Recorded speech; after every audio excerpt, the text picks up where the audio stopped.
Good morning and welcome to Finals Day for round 2 of the 2024 BNL Karting Series season, being hosted here at the wonderful Karting d'Espagne International Raceway. My name's Alex Goldschmidt, welcoming you along for the next few hours until around about 25 to 3 this afternoon local time in Belgium. So thank you to everyone that is currently watching on the official BNL Karting Series YouTube channel. Please don't forget to like, share and subscribe, and also hit that notification bell so when we do go racing again, you'll be notified on your smartphone, laptop, tablet, or even your personal computer.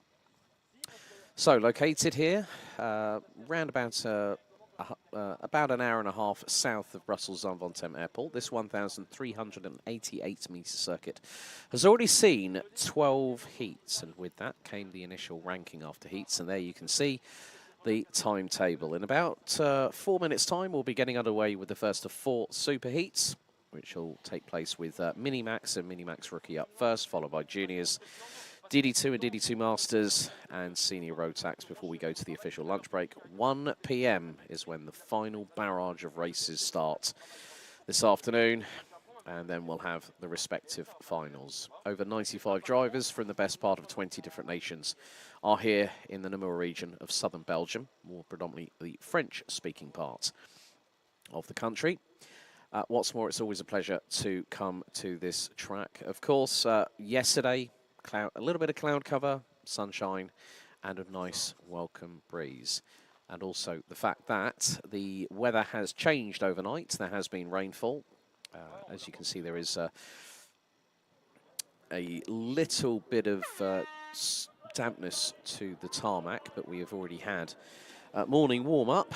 What's more, as we go through the respective heats, super heats coming up, as the grid is being cleared, as you can see at the dummy grid, just off of the main start-finish straight, whereby we have 28 drivers. First of all, a birthday mention, turning 10 this past Friday is Arthur Farrow in the number 124 representing the United Kingdom, who starts 18th, so another birthday celebration this weekend. We also have one of our respective team members who will be given a birthday shout out at the end of the live stream here today, and someone who is very much a big character.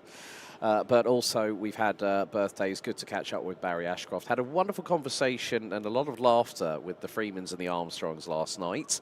It's always good to catch up with people away from the circuit, and you can have some, you know, that's the thing. We're all here.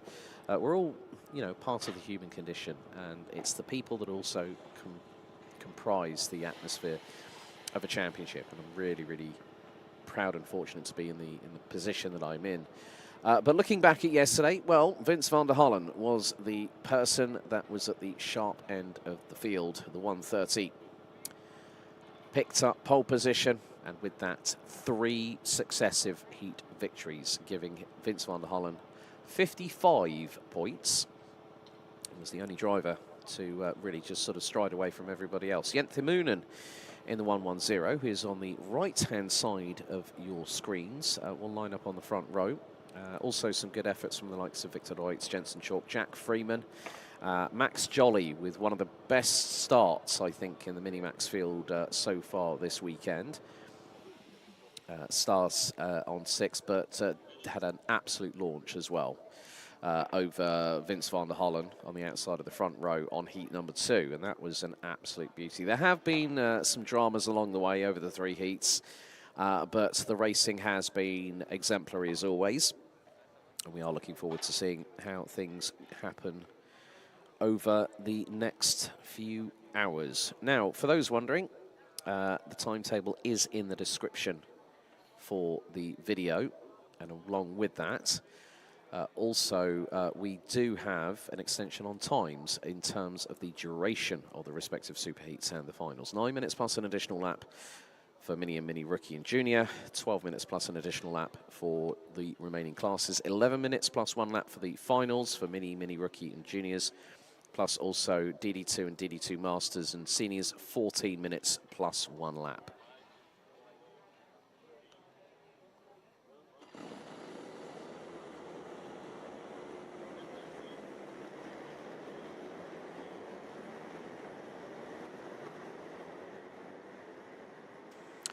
Time for the first superheat of finals day for round 2. And here's the grid for Mini and Mini Rookie.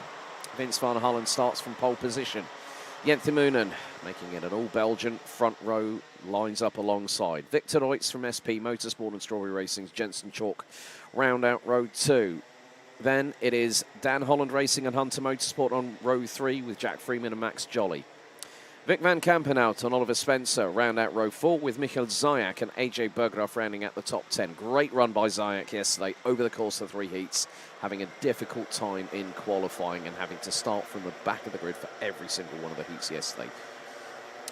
Then we got Jeff Verbeek and Daniel Minto, row 6. Jesse Moonen, the leading Mini Rookie after heat stay yesterday, will be joined by Maria Roberto in the number 152 on row 7. Row 8, Ryan Rampantanath and Liam Hauger. Row 9, Tafe Niskanen and Arthur Farrow. Niskanen, the only Finnish representative here this weekend. Great commitment from Tafe and the family. Devrim Yater and Kimmy May round out the top 20.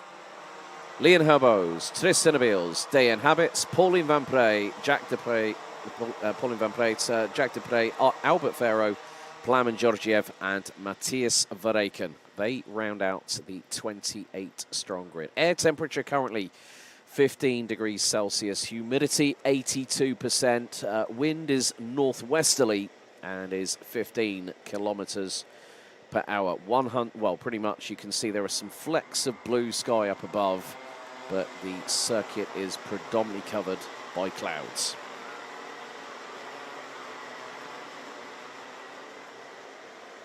So Michael Zayak is looking to hopefully overtake the person that was leading this championship, who is taking a little bit breather, has been very, very busy on kart circuits all across the UK and also Europe. Oliver Warner, who led after the opening round at Karting Genk.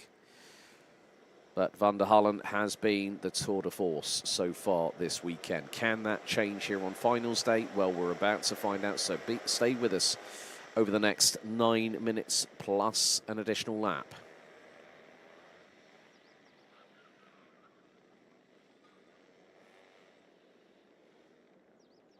Don't forget, if you are watching, please give a shout out to the drivers that you are cheering for. We'd love to hear your support of who are racing here.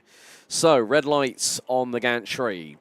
Out of the chicane, into the tram lines, revs rise, lights are out, and we're underway in the superheat. For Minimax and Minimax Rookie, all 3 wide there, early doors for P3.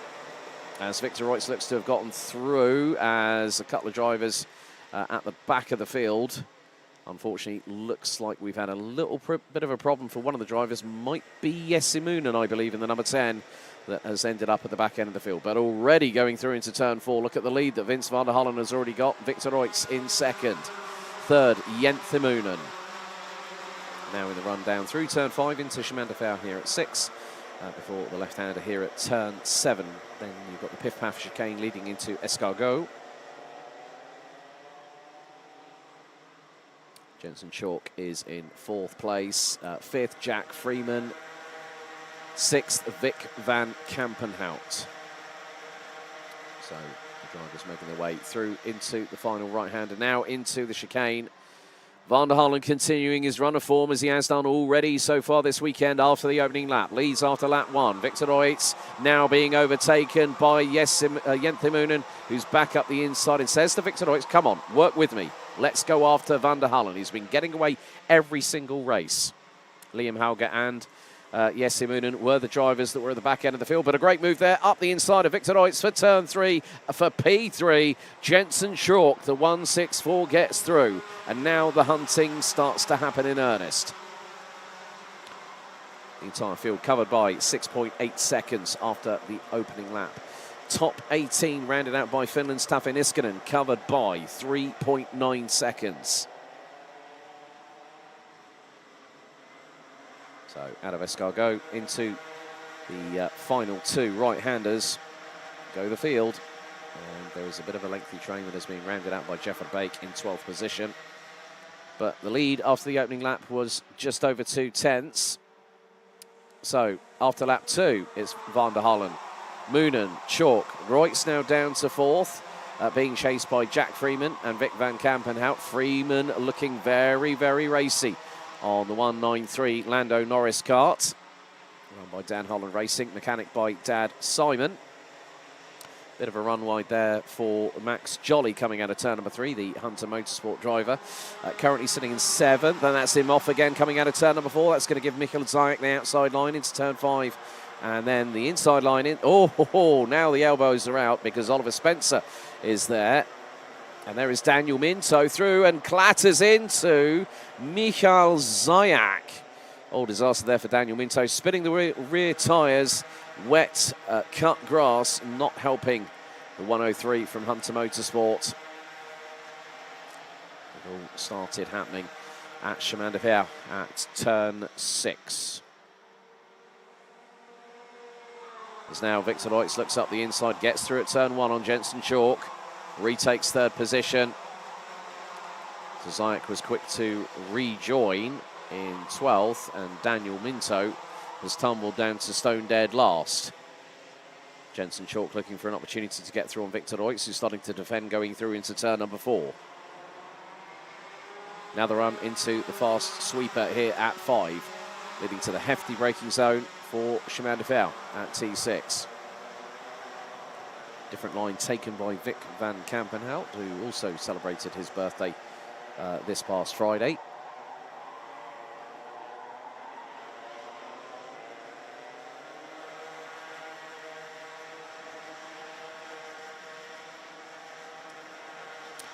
But Vince van der Hollen is controlling the pace. Victor Leutz has the fastest lap of the race, 1 minute, 0.401, as we complete lap 4. Now Moonen is really getting close, very close indeed to the back bumper of van der Hollen, and it was 65 thousandths across the line. So van der Hollen leads, Moonen second, Leutz in 3rd. Chalk, Freeman, van Kampenhout. That's your top 6. They were covered by just under 9 tenths. After 4 laps of racing. New fastest lap by the driver in 7th position, Oliver Spencer, the number 142 from the United Kingdom. Now, Jensen Chalk was trying to possibly look at a move on Victor Leutz, but was not close enough to facilitate that. However, there is still over 4¼ minutes left, plus the additional lap in earnest. It's a case of who is going to pull the trigger first. Will Moonen be able to get the run on van der Hollen? Up until this point, everyone has been struggling to keep up with the 130, the young Belgian driver, as now Jensen Chalk starts defending against Jack Freeman. And then that's going to bring a good run of momentum, a double toe there for Vic van Kampenhout through into turn 1. And all the while, this could give an opportunity for Oliver Spencer in 7th position, maybe Jeff Verbeek, maybe even Max Jolly. Arthur Farrow has just gone up 8 places. Now rounds out the top 10. Having got past AJ Bergerath, Michael Zajek is brimming with fire in the belly, because the Polish driver in the 184 has just put in the fastest lap of the race. 1 minute, 0.285. That is nearly 2 tenths quicker than the race leader, and more to the point that he wants to make the best of it, wants to be in the top 10. If you're in the mid-pack on the start of a final, it can be very, very difficult to try and circumnavigate all the madness and the chaos that might be surrounding you. Vic van Kampenhout slightly pulling out from behind Jack Freeman to try and see if he can get the run. Leading mini rookie at the moment, Ryan Rampadarath, who's possibly looking up for a move to get through on Leon Herbos in the 198, and that's for 13th overall. But the gaps are starting to slightly expand between the drivers through the top 6. So, top 6 rounded out by Vic van Kampenhout still. Jensen Chalk still trying to find a way past Victor Leutz, but the 176 from SP Motorsport still holding on to that racing line. One of the characteristics of the circuit here at Mariembourg is that if you get a good run coming out of the final right-hander and you get a slipstream, it's going to give you a perfect run to go through into turns 1, 2 and 3. When you get through into turn 4, that's when the technicality comes in, and then the skill of overtaking is a bit more heightened, emphasised, if you will. and also the closeness in terms of the width of the track can sometimes be very disconcerting. You go through this really nice, fast-paced first sector that ends just after turn 2, and then you get into turn 4 coming up now. So getting towards the halfway point of sector 2, and Michael Zayak is the only driver so far today that has gone under 60 seconds, 59.917 for the Polish driver with Dan Holland Racing.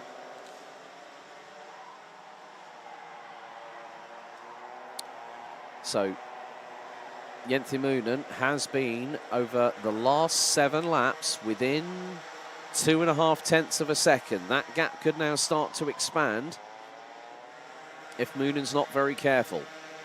And what I mean by that is staying as close as you can to the race leader. Van der Hollen continues to lead as we're going on to the penultimate lap of the Superheat. Move and change for 5th.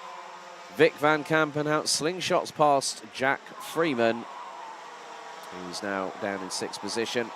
Considering the fact that Jack is one of the youngest competitors, only 9 years of age. He made his debut a little while ago, a couple of years back actually, with Sodi Vitesse, won by Bradley Barrett, and at times previously his father Mark.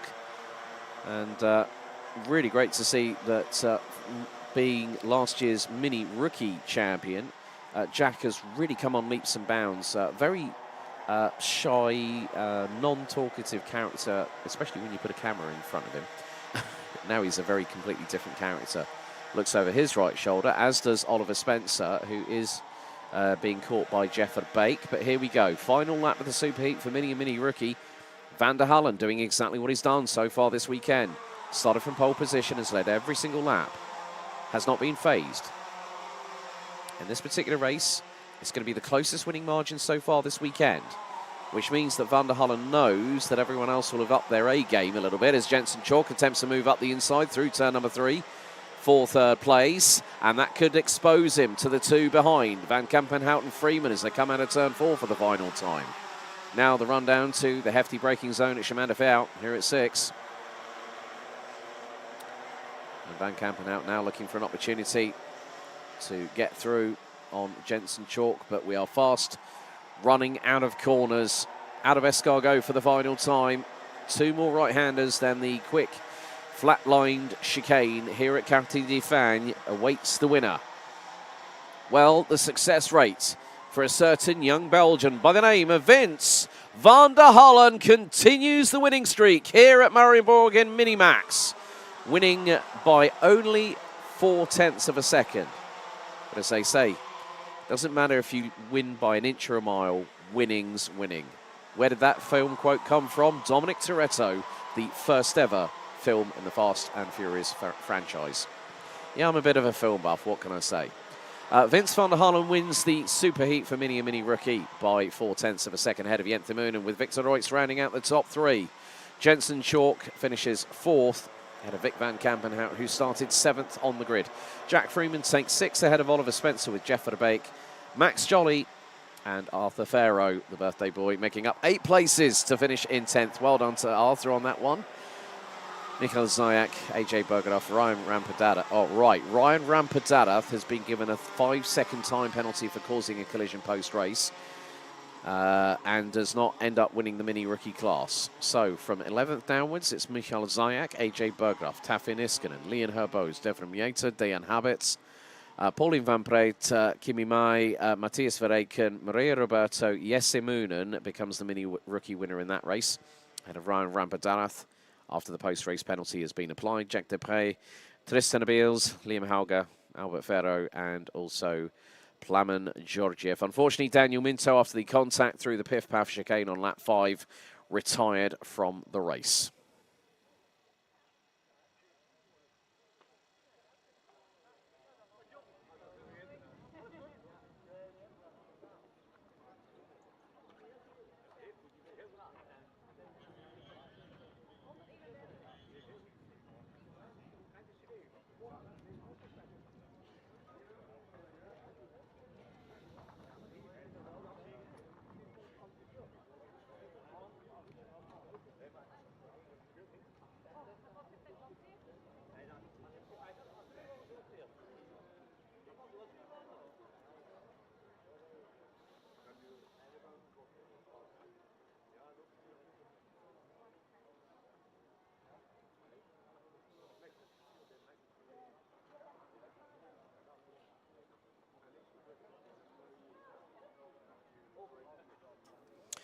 So with one superheat down, we've got 3 to go before we go to the official lunch break at around about 10 to 12 local time here.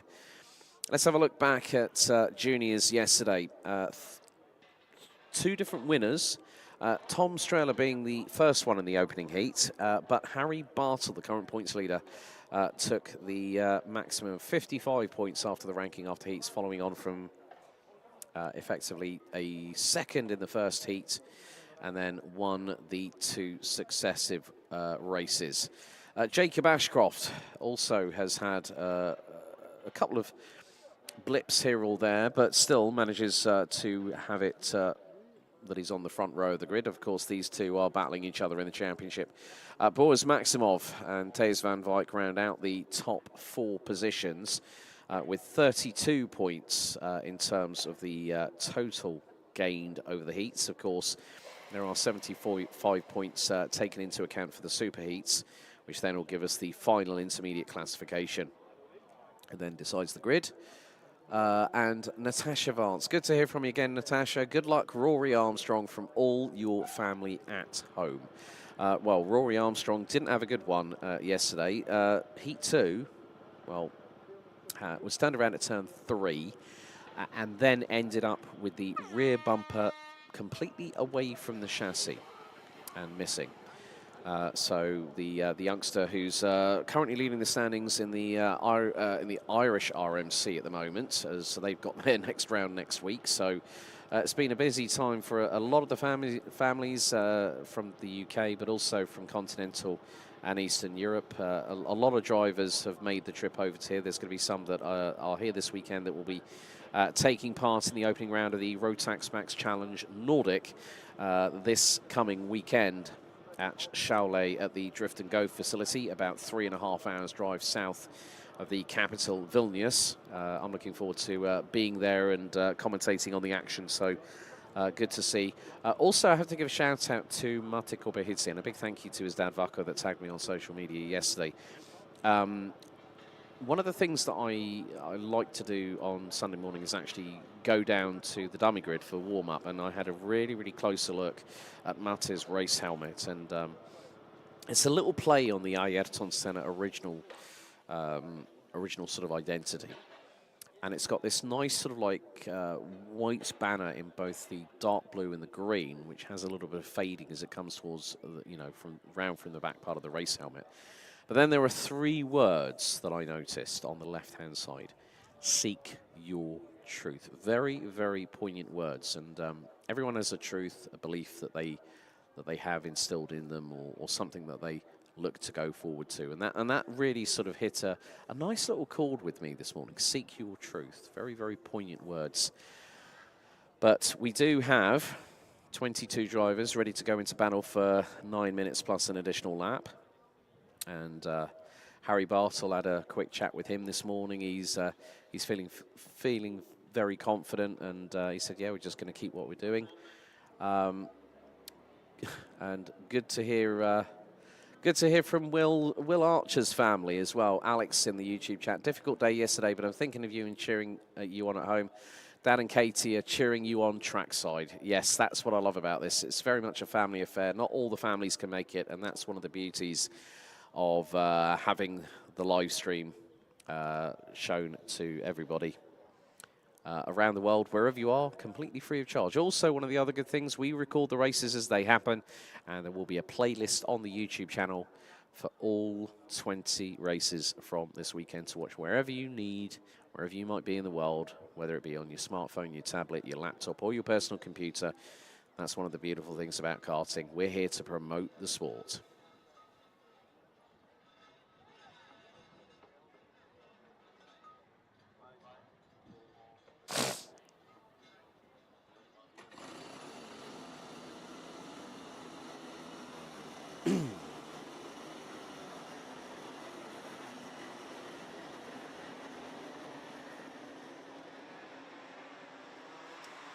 So let's take you through the grid for the Junior Rotax Super Heat. Pole position, Harry Bartle, the current points leader, starts from the inside of the front row. Alongside him, one of his protagonists this season, last year's Minimax champion, Jacob Ashcroft. Boris Maximov and Thijs van Wijk round out row number 2. Ahead of the Dan Holland Racing pairing on row 3 of Cameron Nelson and Tom Strella. It's an all KR Sport row 4 with Vlad Domenchuk and Ollie Wise. Boevan Power round out row number 5 and complete the top 10 with a 2.90 of Bram van der Weken and the 2.42 of Lars Lambers. Raymond Bansel and Max Siderski round out row 6 with Noah Janssen and Naomi Garcia. Will Archer and Alexander Van Meeuwen round out row 8 with Rory Armstrong, joined by one of 2 Georgian drivers here this weekend, Mate Kobehidze.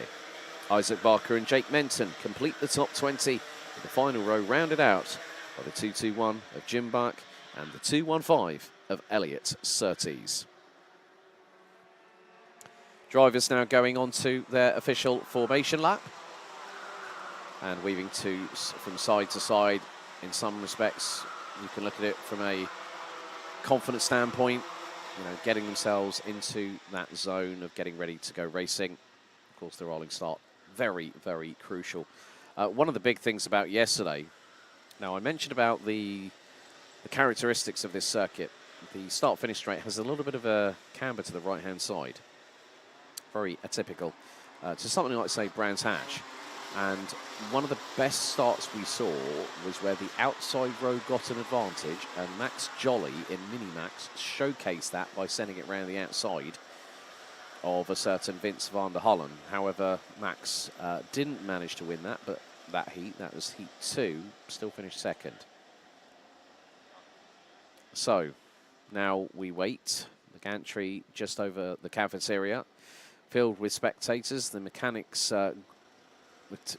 gantry just off of the chicane. That's where the dummy grid is located. They will be keeping an eye on what transpires over the next 9 minutes plus an additional lap.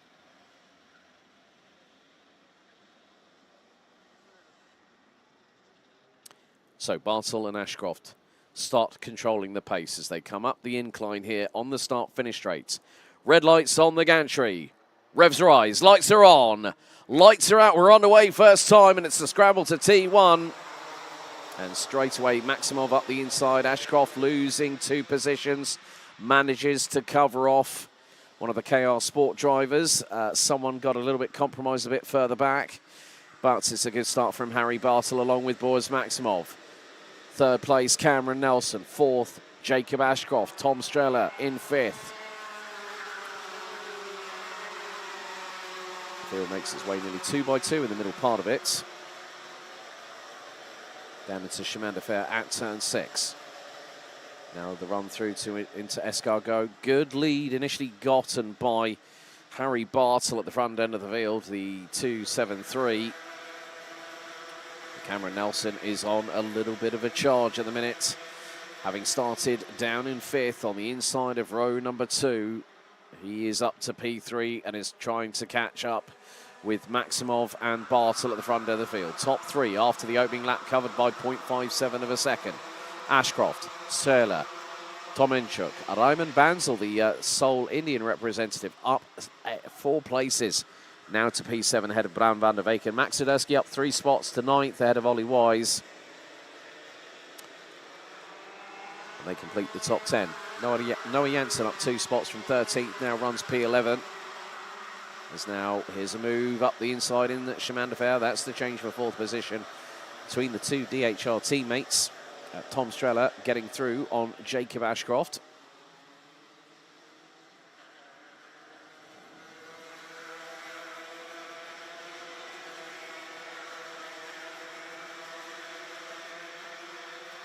So Bartel continues to hold on to this race lead, looks to expand that gap. It was 0.33 after the opening lap. Now it is 0.37 as here's the move from Cameron Nelson. Squeezing through by millimetres. Did the 2.41 from Dan Holland Racing. And that was a neat move. It was just enough of a door left open, ever so slightly by Boris Maximov, just trying to carry a bit more momentum through into that first corner. And Nelson was just able to literally send it up the inside. And now, shades of 2022 there. Strela up the inside of Maximov. Now, people might remember Strela and Maximov have moved up at the very same time. 2 years ago, they were both in the Minimax class. And then, well, they were battling over the European crown, which Maximov actually won by just one solitary point. Now, Maximov seems to be struggling a little bit here in terms of pace. Ashcroft is going to start trying to make a move. Strela makes a move on Nelson, makes it through. Ashcroft through on Maximov at the same time, same corner. So this could be the opportunity. Strength in numbers, I think. And we've got 3 karts from Dan Holland Racing trying to chase down one of the drivers from Strawberry. Harry Bartle, who at the moment has over a 3/4 of a second lead following on from the first 3 laps. And now it is a case of the 4 behind at the 273 from the United Kingdom. They need to start pushing each other along. Don't start fighting. And also when you have teammates in close proximity, you also have to bear that into account. Coming up to just over 5 minutes to go. Cameron Nelson now overtaken by Jacob Ashcroft.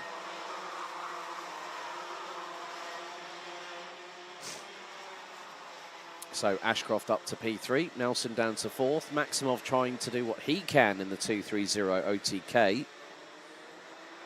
And is right in the wheel tracks of Cameron Nelson coming out of turn 4 and into 5. Might look to send it up the inside through into Chemin de Fer. Decides against it.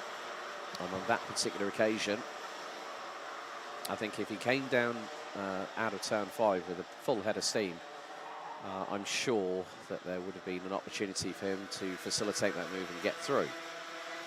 However, that gap at the front end of the field looks to be expanding. So 3/4 of a second after lap 4, lap 5 now completed. And Bartle continues on his merry way. However, there has been a couple of changes. Well, Bartle's lead is now 6.5 tenths. Ashcroft, new fastest lap, 56.545 for the 222 from Western Supermare.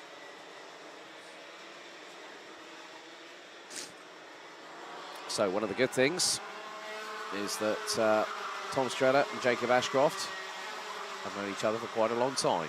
We've raced together. So they'll know how each other work, how each other thinks. So in some respects, that's a really, really good thing to have. But when we get to the finals later on, 1:25 p.m. is when the junior final is. It's everyone for themselves. Gap now between first and second is 3.5 tenths and closing. Thijs van Wijk, who started on the outside of row number 2, currently running P11, has the new fastest lap in the race. Rory Armstrong on the comeback trail, the youngster from County Down, Northern Ireland, up 5 spots to P12. Might have an opportunity, considering both Van Wijk and Janssen are within are ahead of him, and they are covered by a second.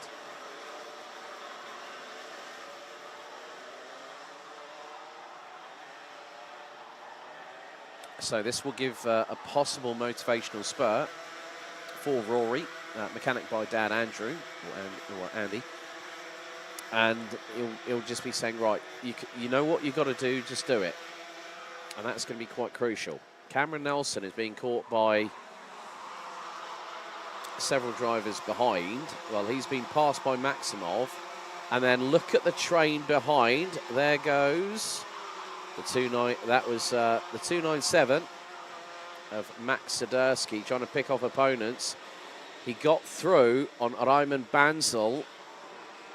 And then also got through on the... Oh, he's now got Cameron Nelson in front of him. In that train, you've got the likes of Ollie Wise, Noah Janssen, Thijs van Wijk, Rory Armstrong. And Armstrong a little bit further back. Well, Janssen's been overtaken, so Van Wijk now has 10th place. And now the top 3 are very, very close together. Bartle was ranking after heat's leader. Ashcroft, who's in 3rd, was 2nd. Strela, despite a disaster in the second heat where an incident meant that the Latvian was off the circuit. Now the battle for the race lead heats up. 3 laps to go. 67 thousandths between P1 and P2, and now Bartel knows he's got to work for this. This isn't going to come his way easily if he wants a 3rd win in a row. Under braking, Strela was sideways, manages to catch it. Ashcroft is waiting, biding his time.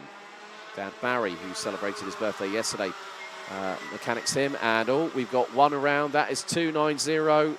That is off the circuit. Oh dear, that was Bran van der Weyck, and I think Ollie Wise might have one of the other drivers that went off. I did see a KR Sport kart involved. So that was coming out of turn number 4.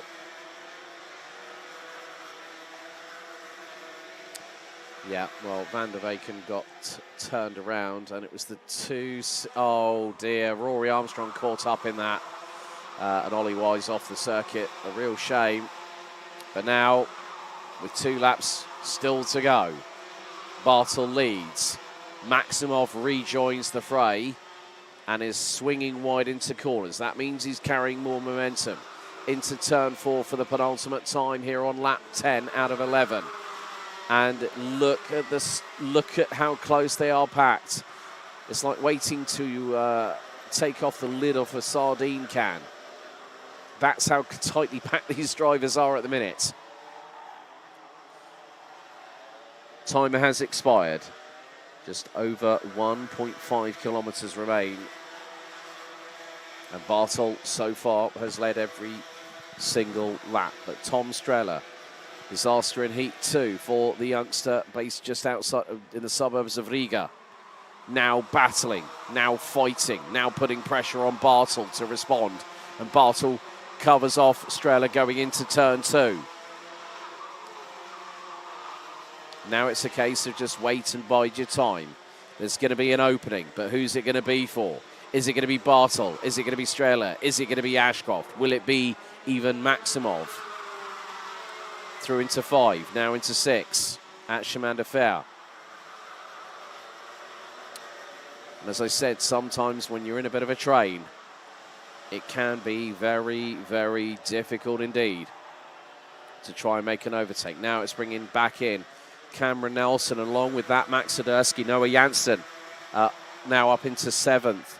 But it is going to be the fact now, what will Strela do here? Will he get the run? Will he get the toe? It's not going to be the case. 3 wins out of 4. Harry Bartel wins it by 21 thousandths at the line after 11 laps of this circuit. Tom Strela started 6th, finishes 2nd. Ashcroft and Maximov round out the top 4. Cameron Nelson finishes 5th. Max Sadursky and Noah Janssen both make up 6 places respectively to round out the top 7 places. And Ayman Bansal, Thijs van Wijk and Lars Lambers complete the top 10. Vlad Tomanchuk, Will Archer, Naomi Garcia, Alexander Van Meeuwen, Rory Armstrong ran at the top 15 with Mate Kobeidze, Ollie Wise, Jim Buck, Jake Menton, Bran van der Weycken, Elliot Surtees and Isaac Barker round out the finishing order. Well, Harry Bartel has just provisionally put himself on pole for the final at 1:25 this afternoon. What will happen? You're going to have to wait and find out.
Now we're revved up and ready for the penultimate superheats of this round of the championship. DD2 and DD2 Masters now out on circuit.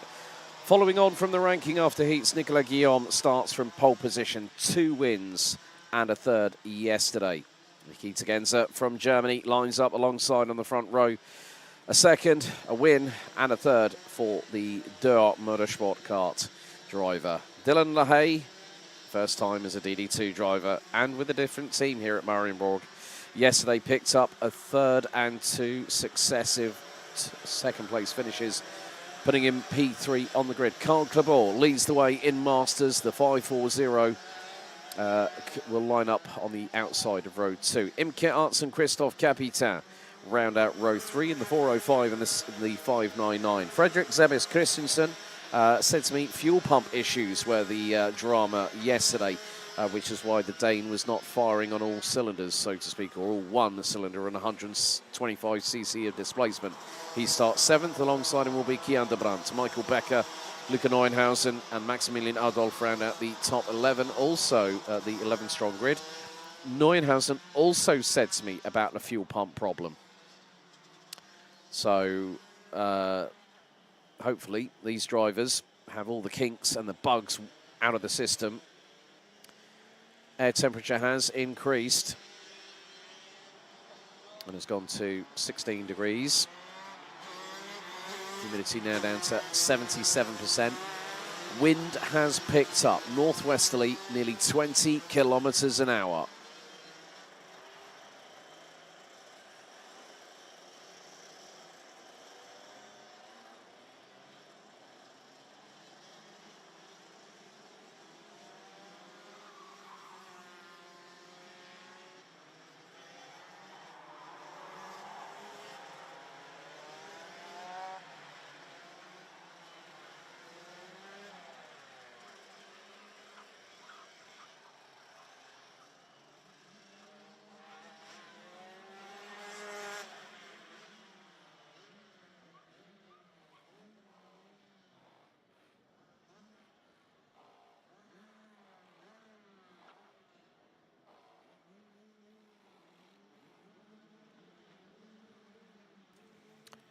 So the drivers make their way up the slight incline here on the start-finish straight through into the chicane. 12 minutes on the timer plus an additional lap for the superheat to decide who is going to be leading the final intermediate classification. Into the tram lines. Revs rise, lights are on, lights are out. Good stop by Guillaume and LaHaye as Genza slots in front of him. Imke Arts, who's moved up a position already on Carl Clabor, who's being battled with Christophe, who's intertwined into battle with Christophe Capitan. That is for 5th, and more importantly, the lead in the Masters class. Out of turn 4 for the first time, into the fast right-hander through 5, and into the hard braking zone into Chemin de Fer. So at the moment, it's an SP Motorsport 1-2, followed by DD2 Motorsport, and then Shapers Racing, completing the top 4 when you look at the respective liveries of these karts that are showcased front and centre on your screens at home.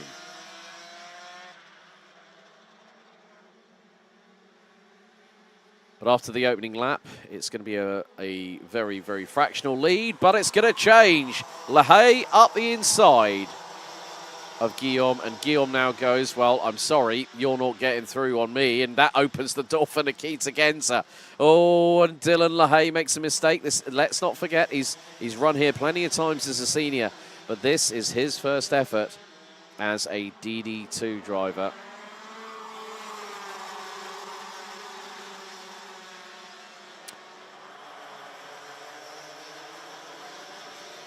Now through into Piff Paff. And into Escargot. Guillaume still holds on to that lead. Briefly lost it for one corner and gained it straight back, but a big bump unsettling the back axle and the front end on Dylan LaHaye's kart coming out of Escargot from the second to last right-hander. Now Genza's going to go for the lead as we start lap 3. Up the inside goes the 407 from Germany. Now starts defending into turn number 2. Guillaume is going to try and see what he can do and get past, but not into turn 3. Imke Arts now latches onto the back of this battle, making it a quartet at the front end of the field. Fredrik Sebis Christensen, in the meantime, has got through on Christophe Capitan and is eager to join the battle up front. Guillaume dive bombs up the inside at Chemin de Fer and gets through on Genza at exactly the same time. It was like it was choreographed. Imke Arts through at Chemin de Fer for third place on Dylan LaHaye. Now that's closing things up behind the top two, who have an initial breakaway, about 4 to 6 kart lengths between Genza and Arts. Now Genza on full attack, full push. Across the line, Genza back to the inside, here into T1, retakes the lead. And Fredrik Sebis Christensen was trying to look up the inside of Carl Clebor, and now the pair at the front end. They start squeezing each other onto the run through into turn number 2.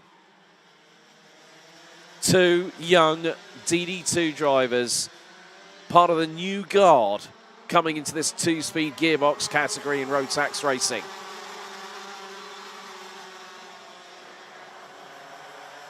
And now to the back of Nicolas Guillaume, starts to latch on Imke Arts and Dylan LaHaye.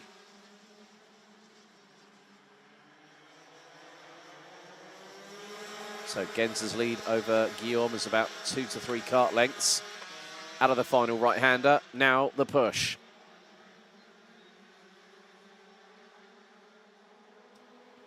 Genza leads after lap 4. Lead now is just under 0.25 of a second. Dylan LaHaye, new fastest lap, 55.350.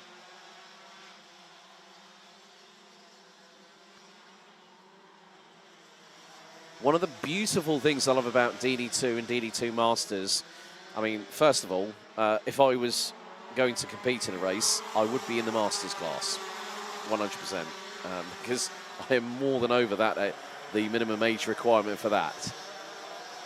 But there is an art to gearbox driving.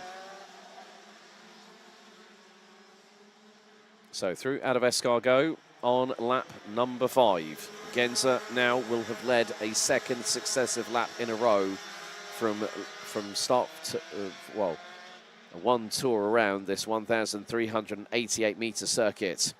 Now that's going to be 3 of them. 0.26 is the gap between Genza and Guillaume. Imke Arts, who's been battling away in the Chrono Karting Dutch Championship with Guillaume, knows very well what her opponent is capable of. But since the switch to KR machinery for 2024, Imke Arts has had a new lease of life, and that's clearly showing right now because she's right on the wheel tracks of Guillaume. Now Fredrik Sebis Christensen makes it a quintet. I've been waiting for this moment all weekend for Fredrik Sebis Christensen with RS Competition to join the battle at the front end of the field. And with 6 minutes and 40 to go, folks, unpredictability is set in motion right now.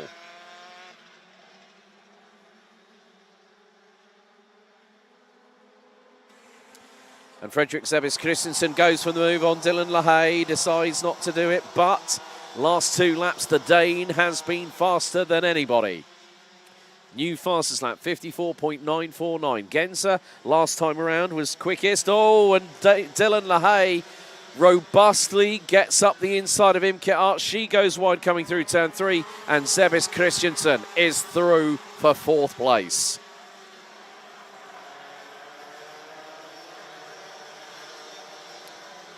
A little bit further behind, the battle for DD2 Masters supremacy is very much up front and centre stage right now. Carl Clebor battling with Christophe Capitan. Michael Becker on the Comcart chassis, running down in 10th overall and 3rd in class. Clebor and Capitan, they shared the wins. 2 to Clebor, 1 to Capitan yesterday. Genza starting to try and eke out that little bit of a gap between himself and Nicolas Guillaume as Fredrik Sebis Christensen through the braking zone into turn number 3, closes right up to the rear bumper of Dylan LaHaye. The attack, the pulling of the trigger by the Dane is going to be imminent. I think that might be the case. It could be down into turn 6, not quite this time, But Imke Arts has now managed to recompose, regather herself up, dust herself off, and go after the two in front, and also the two in front of them as well. There's still just under 5 minutes plus that additional lap still to go.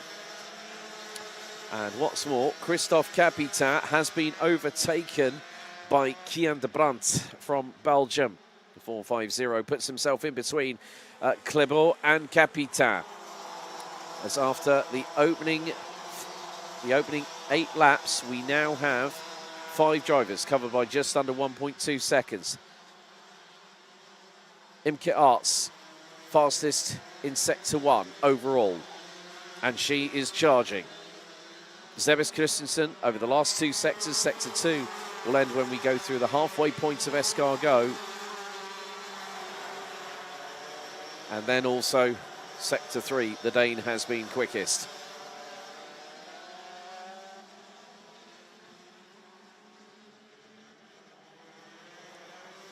So that time, Zebis Christensen was quickest through that second sector. LaHaye set a personal best in Sector 2.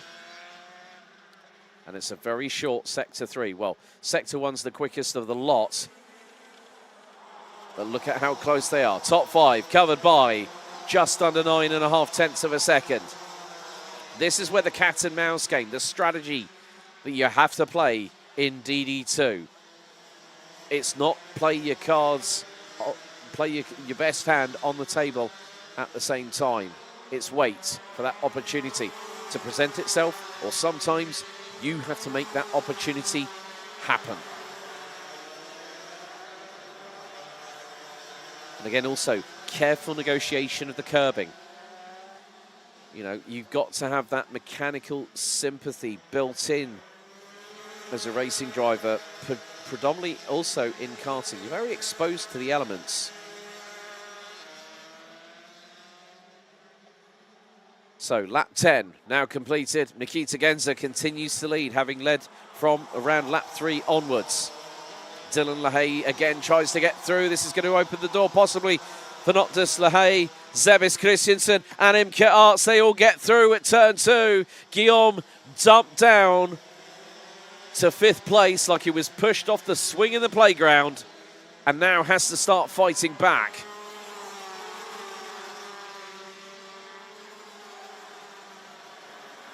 Now, if Zebis Christensen can get his way past Dylan LaHaye, I think the Dane will be able to push completely. At the moment, the focus is get past the driver in front of you. Sometimes all it takes is one move, one possible window of opportunity. And then if you can make it through, it's a good one. Down the straight again we go, and that's the move that he needed to do. Zebis Christensen up the inside through turn 1 on the beginning of lap 12. And now Guillaume starts to close on in on Imke Arts. LaHaye going defensive through turn 3. But now this has given Nikita Genza the opportunity to start striding away. There's under 1.5 minutes to go, plus an additional lap in this DD2 and DD2 Masters Super Heat as Guillaume clashes wheels with Imke Arts, and the 4.05 off the circuit coming out of Chemin de Fer. Oh, that was way too close there for the pair of them. That's a real shame for Imke Arts, but we are going to go on to our second from last lap. Zebis Christensen now has 3 laps to try and chase down and pass a certain Nikita Genza. The gap now 0.435 of a second. And what's more, Zebis Christensen is nearly 2 tenths of a second quicker on the previous lap than Genza. So there is a possibility. There is a window that could see Fredrik Zebis Christensen pick up his first win since the final at Karting Genk at the opening round. And that gap is shrinking.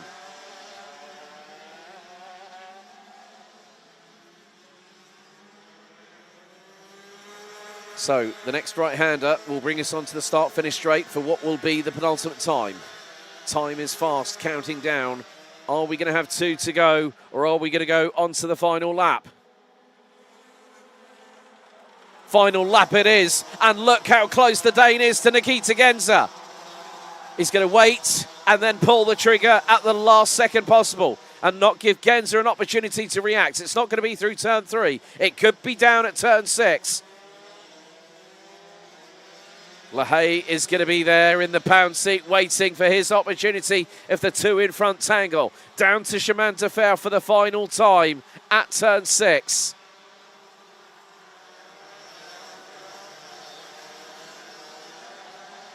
This is going to be a run to the line, I think. Sebis Christensen was absolutely motoring coming out of the final right-hander, because here we go.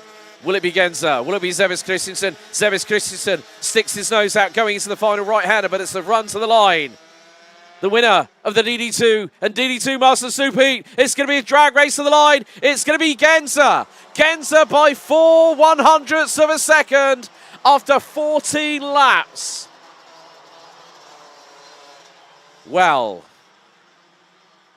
the final is going to be interesting, that's for damn sure, because I think we just got a precursor from Fredrik Sebis Christensen to all comers, including our superheat winner, Germany's Nikita Genza, who wins by 4/1000ths of a second.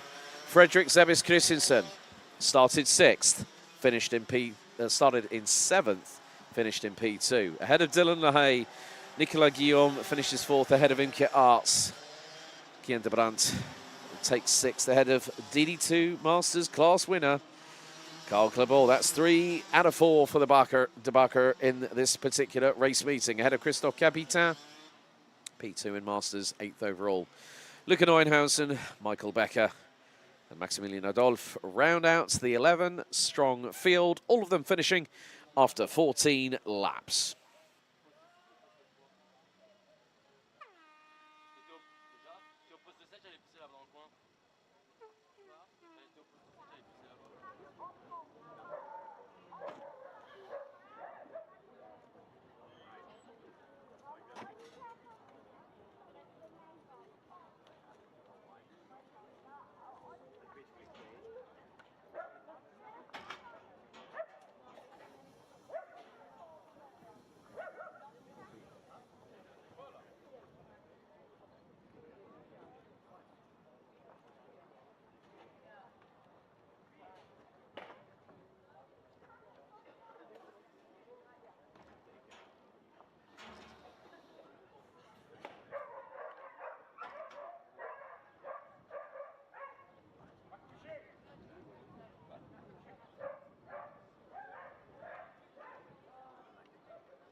Now time for our final superheat of round 2, and it's senior Rotax. Let's take you through the grid for the superheat. Jaden Teen versus Boluet on the front row. Mateo Dankovic and Vic Stevens ran out row 2 with Macaulay Bishop, Kai Hunter, Archie Buttle, Thomas Behrman, Lawrence Herboz and Danny Shields rounding out the top 10.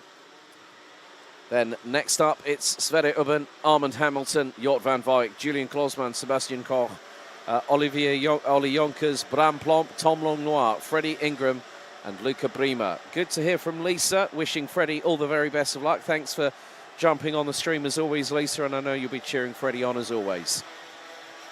So, Christopher Holst had a good chat with his dad this morning. Christopher actually used to run in E20s, now has made the move to senior Rotax. He's joined by the second Georgian on the grid this weekend, Laro Kuhenidze in the 380. Ralph van der Parve and Martin Geiskens ran out row number 12. Sam Bergstein and Gustavs Uzakovs round out the next row with Scott Westhovens. Alex Duncan, Puck Gubbles, Dante Sima rounding out the top 30, completing the 35-strong grid.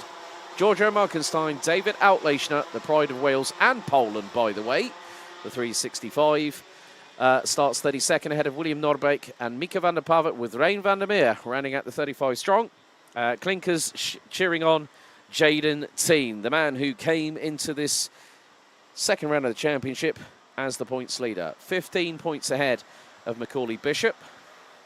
Had a chat with Macaulay's mum Kitty this morning. Great to see her. I haven't seen her in quite a while. And she explained to me about the fact that Macaulay's really had to work hard to do the overtaking. It is very, very difficult around this circuit. It is a circuit where you've got to chase people down, but then you've also got to look at it from a perspective of if the opportunity doesn't present itself, you've got to make it happen. And sometimes that can be just as, if not more rewarding than on a track where you know that you can overtake pretty much at every single corner. Here at Mariembourg, it's a completely different kettle of fish.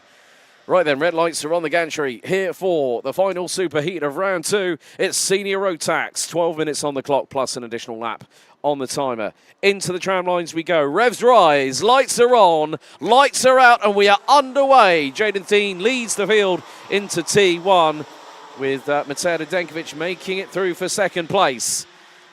And now this, you saw the cleanliness of senior Rotax yesterday. Now you're going to see the urgency. And, well, someone's getting a bit brave around the outside through into turn number 3. That was one of the Hunter Motorsport carts as everyone floods their way through. 2, 3 abreast, nearly at points. They all still make it through, all 35 drivers. And now change for second position. And who is that? That is Macaulay Bishop. Bishop now up to P2. But Jaden Teen has already got a 6 to 8 kart length advantage as we head towards the completion of the opening lap of this senior Rotax superheat. So Jaden Teen leads. Second, Macaulay Bishop. Then it's Mateo Denkovic. Archie Buttle now in the top 5, running 4th ahead of Boluet. Lawrence Herboz now up to 6th ahead of Vic Stevens. Sverre Ubben, Jort van Wijk. The defending champion, Kai Hunter, down in 10th position. And it's just in front of Sverre Ubben, Lawrence Herboz and Vic Stevens. Then he went back side by side. They are side by side, and that's one off the circuit. 3.98, Lawrence Herboz off the track. It was side by side with Vic Stevens coming out of turn number 6. A bit of impatience, I feared, was happening there. It could have been Stevens just deciding, well, I've got to go for the move now. I need to close in on those in front of me. But it's a Dan Holland Racing 1-2. KR Sport in 3rd, but it could be Dams Racing. No, it's not. Boluet did not get through on Archie Buttle at that particular occasion.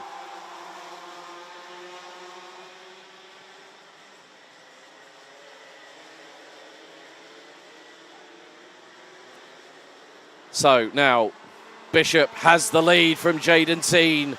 Oh, I've been waiting patiently to see this happen. And also Jort van Wijk has a slight, oh right, we've got a yellow. And that is going to be at turn 4, I believe. So I just saw green flags waving just off of T5.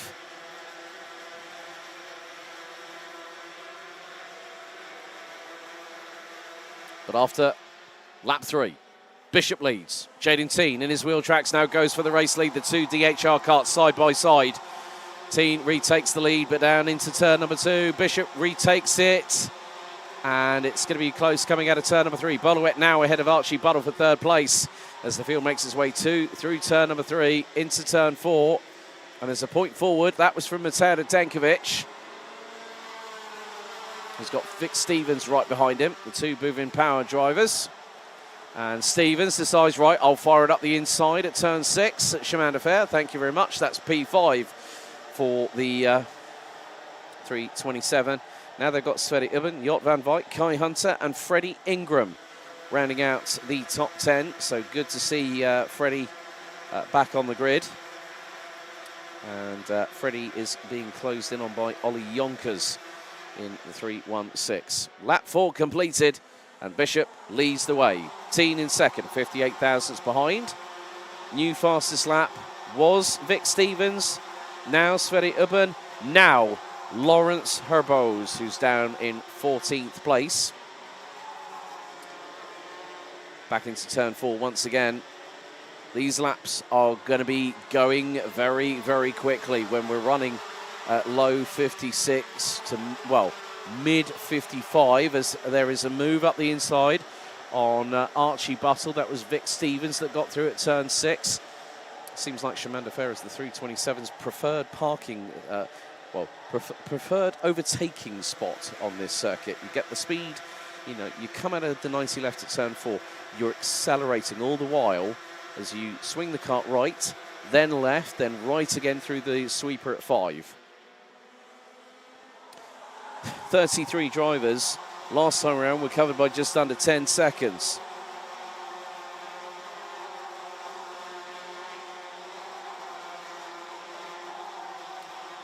So Freddie Ingram now out of the top 10 as Ollie Yonkers got through. Gustav Zusakov's up to 20th from 26th. David Outlechner unfortunately got a DQ, but the lead has changed. Oh, and Bolowet trying to stick his oars out there to try and robustly get through on Macaulay Bishop at the same corner that Jaden Teen passed the 367, based out of Hoddesdon in Hertfordshire, not too far outside of the hometown of 7-time Formula 1 world champion Lewis Hamilton. And now manages to break away. And Bishop is right on the coattails of Teen. Goes for the race lead. Through at turn 1. As Stevens up the inside of Bolowet. Louette's going to get the cut back, though. And then Stevens tries for the same through at turn 2. That didn't work for the 327. And then, oh well, Archie Buttle gets his elbows out. And now it's concertinaing everything behind. Oh, this could get a bit close for comfort. Kai Hunter also making moves. And was too wide into Chemin de Fer. Who's he got behind him? That's probably going to be Jort van Wijk in the 323. And Hunter getting his elbows out. Tries to get through on Ollie Yonkers, who bumps the curbing hard with the right rear tyre, going through Piff Paff and into Escargot. So this has given the top 3 a breakaway opportunity. Oh, very, very close indeed. A little bit further back. I think I saw Freddie Ingram and Sebastian Koch going a bit wheel-to-wheel coming into the penultimate right-hander on the circuit. But the top 3 have broken away. This is the battle we need to concentrate on at the minute, mainly because you've got Macaulay Bishop leading. Jaden Teen in second. Third, the young senior debutant this season, Bolowet. Very, very happy when I spoke to him this morning, and I said, well done on a well-deserved heat win, as Kai Hunter went for a move. I think that was on Archie Buttle through T5. And that was for position. Hunter got through, so did Van Wijk. Well, that just goes to show how quickly things can change. Thomas Behrman is not too far behind either. The younger brother of Ollie. Top 3 covered by just under 0.3 of a second after 8 laps.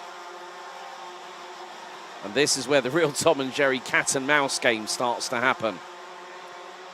Lawrence Herboz has the fastest lap of the race and also is the fastest driver overall. As there's been an indication to Bollouette saying from Jaden Teen, well, don't fight me. Come on, push. It's like just points forward, like, come on, man. Let's go.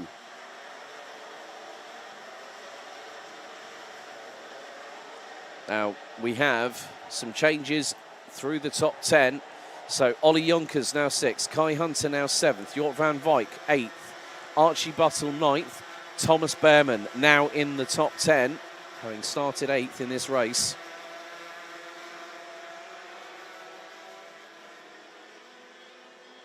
Still very much nip and tuck as to what's going to happen. We have had a retirement, I'm afraid, though. I don't like saying this when it's someone who's had a lot of bad luck, but last weekend had a lady luck on his side. Ralph van der Pavet out on lap 7, I'm afraid. Puck Gubbles has dropped down a couple of positions at the very least and has dropped down to 31st. But the lead between Bishop and Louet is now half a second. 4th, 5th and 6th hotly contested between Mateo Denkovic, Vic Stevens and Ollie Yonkers. Kai Hunter now staying in holding station in 7th. Jort van Wijk has dropped behind Archie Buttle and Thomas Behrman. Sverre Ubben now finds himself in 12th position and is being chased down by Julian Klosman and Freddie Ingram. Sebastian Koch rounds out the top 15 and is not that far ahead of one young Latvian, Gustav Zusakovs, a youngster based out of Larkfield in the Republic of Tyne and Weir. One of the many drivers that have joined Hunter Motorsport's European offensive. It's great to see the team run and operated by Reese Hunter, the older brother of Kai. As elbows out and then some. Usakovs was leading that train. So he's got behind him the 394 of Sebastian Koch, I think also in there. Right. Who is that? That's 369, Freddie Ingram. So Freddie made some good positional gains, has dropped a couple of places in the meantime as we're coming up to the final minute and 50, plus an additional lap in the superheat stages here for round 2 of the 2024 BNL Karting Series season. The finals get underway at 1 o'clock this afternoon, local time.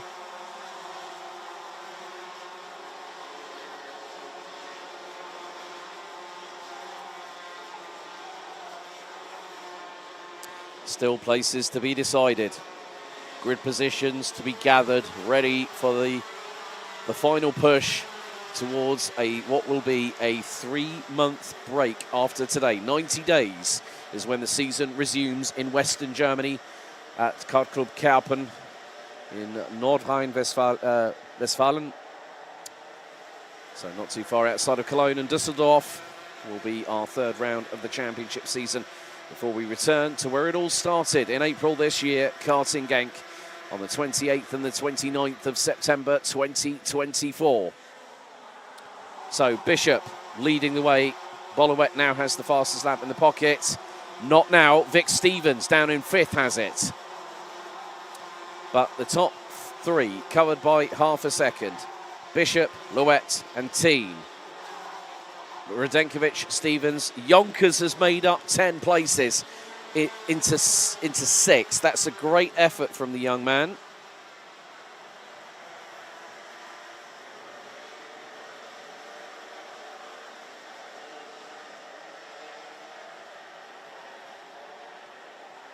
So could be down to the wire. We're going to go on to the final lap very shortly. Timer counting down. 5, 4, 3, 2, 1.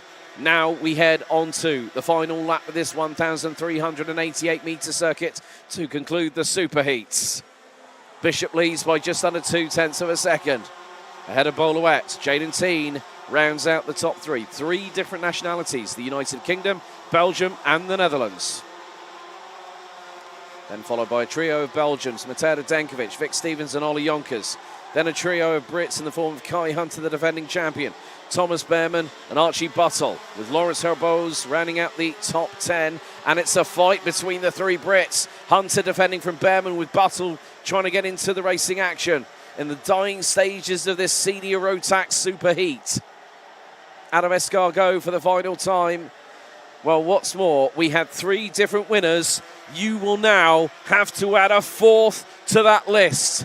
Yesterday, your winners were Boluet, Jaden Teen and Vic Stevens. But finally, the duck has been broken this weekend. Macaulay Bishop wins the superheat after 14 laps of racing by 2.5 tenths of a second. Finally, the breakthrough is made for the young man from Hoddesdon. Boluet and Jaden Teen ran out the top three ahead of Mateusz Denkovic.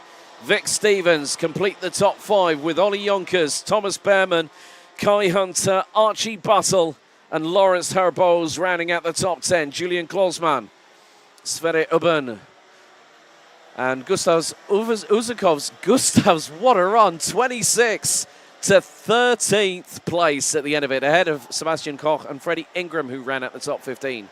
Jort van Wyk, Tom Lenoir, Sam Bergstein, Danny Shields and Armand Hamilton round out the top 20, followed by Luca Brima, Mika van der Pavert, David Outlechner, Lado Kuhanidze, Alex Duncan. They round out the top 25. Top 30 completed by Scott Westhovens, William Nordberg, Giorgio Markenstein, then Martin Geiskens, Bram Plomp. They complete the top 30. Christopher Halls, Pat Gubbles, Rein van der Meer and Dante Sima round out the 34 finishers. Unfortunately, through Sector 3 on lap 7, we lost the 3.68 of Ralph van der Pavert. But Bishop makes it 4 different winners. Who's going to win the final later on? You're going to have to tune in and find out when the seniors final closes the action here for round 2.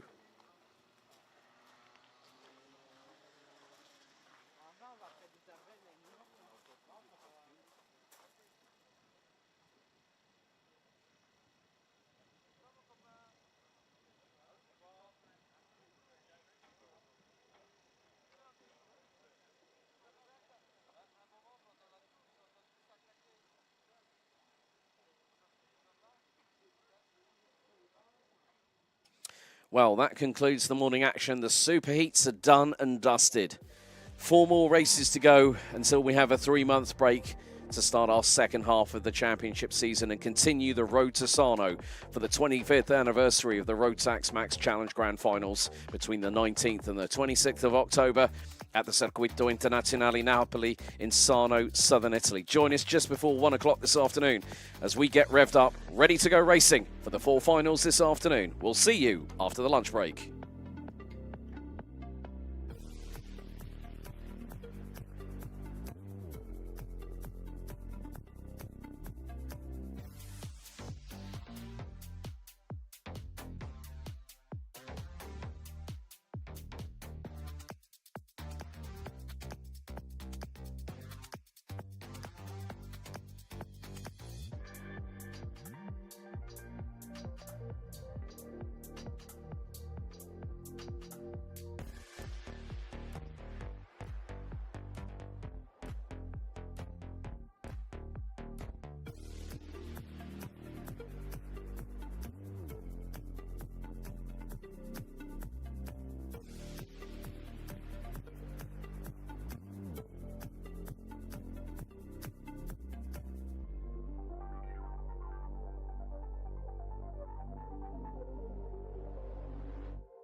Well, with the 3-minute horn going off on the starting grid, it is time to get underway with the last 4 races of the second round of the 2024 BNL Karting Series season. Thank you very much for rejoining us after the lunch break. Alex Goldschmidt here in the commentary position to take you through all 4 races, which will take us to a little bit later on this afternoon to around about 25 to 3 local time here at Karting de Fagnes International Raceway. First of all, we have to say a big thank you to Thierry Lépine and his whole crew for, again, welcoming us back for another chance to race at this wonderful circuit, nestled deep in the heart of southern Belgium. And, well, we've already had the 4 superheats. The finals is where it really counts, because at the end of it all, the result of the final means those on the top 5 positions in Mini and Mini Rookie will get trophies to go home with this afternoon.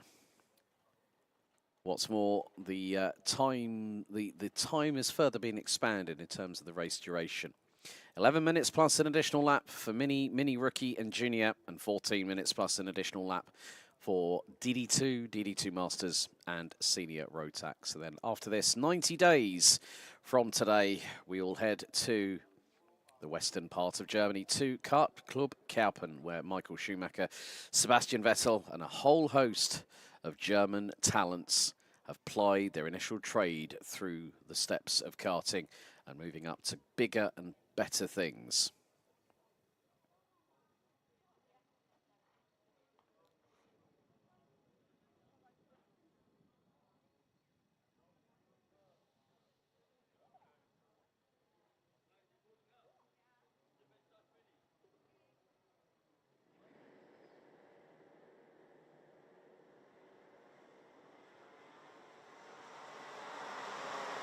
It all comes down to this moment.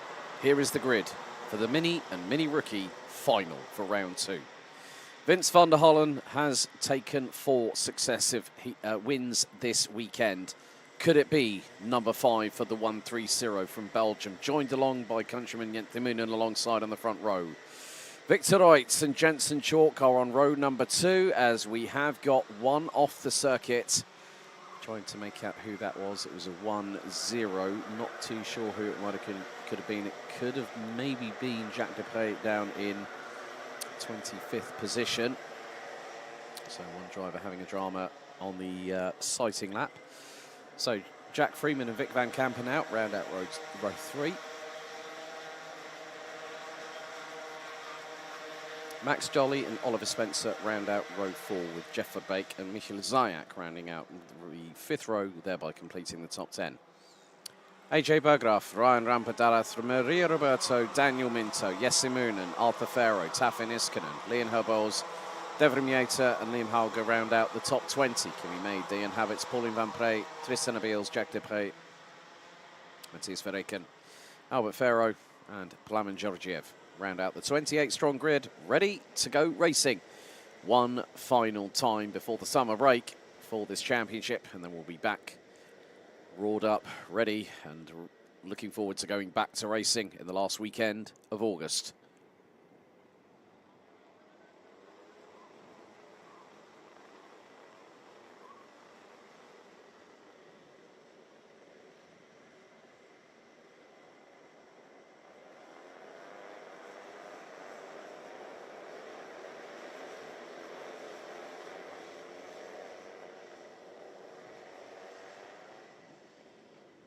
Wind direction has changed to north and is now 19 kilometers an hour.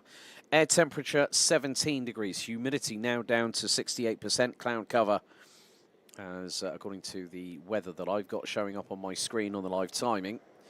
For those that are watching, you can click on the live timing link and that will take you to exactly the same screen that I am looking at the same time. And you can also click on the results of all the races so far this weekend and also over the course of this season and seasons past.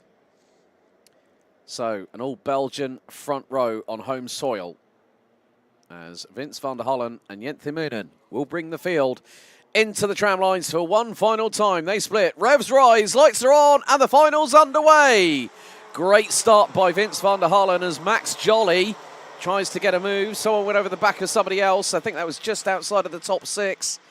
going through turn one, but both drivers continue onward. Van der Hullen leads.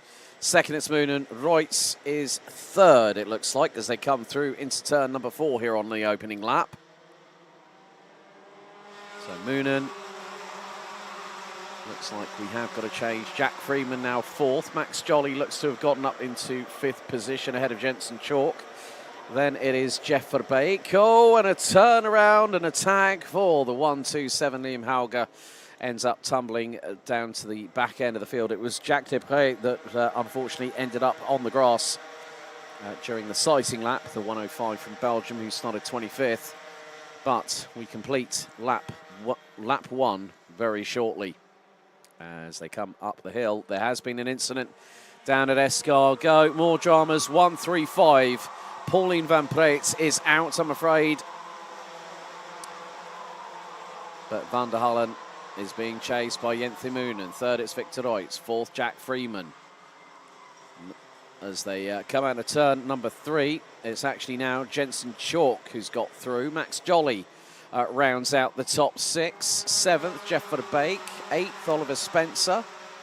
Michael Zayek 9th, and AJ Bergdorf rounds out the top 10, the 171. But I think that might not be the case any longer, because Maria Roberta, the 152, she's got through on the Dutchman on the 171.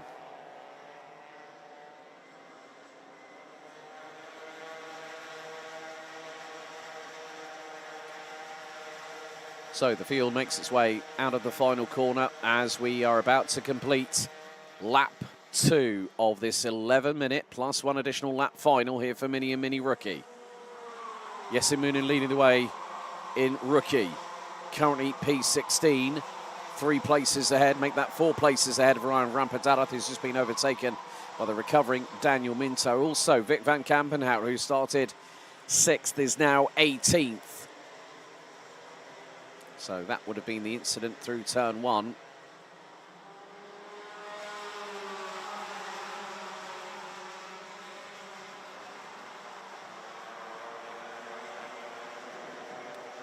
The field makes its way out of Chemin de Fer at turn 6.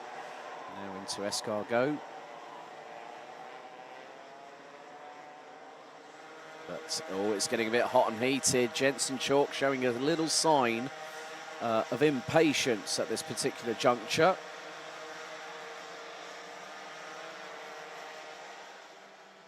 And that's the battle for P3.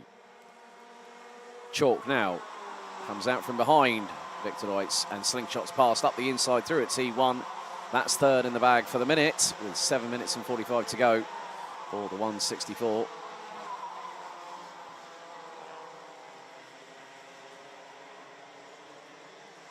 Victor Reutz now being hounded by Jack Freeman in 5th, with Max Jolly.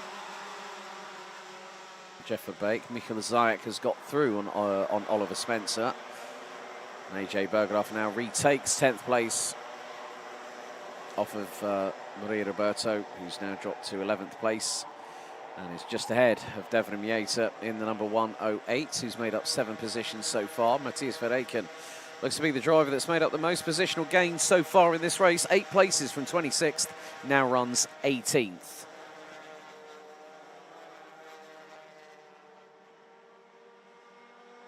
And the train behind Vince van der Hullen is starting to expand. Zayek, who's 8th, is only 1.6 seconds behind the race leader and sets a new personal best of anybody, 59.910.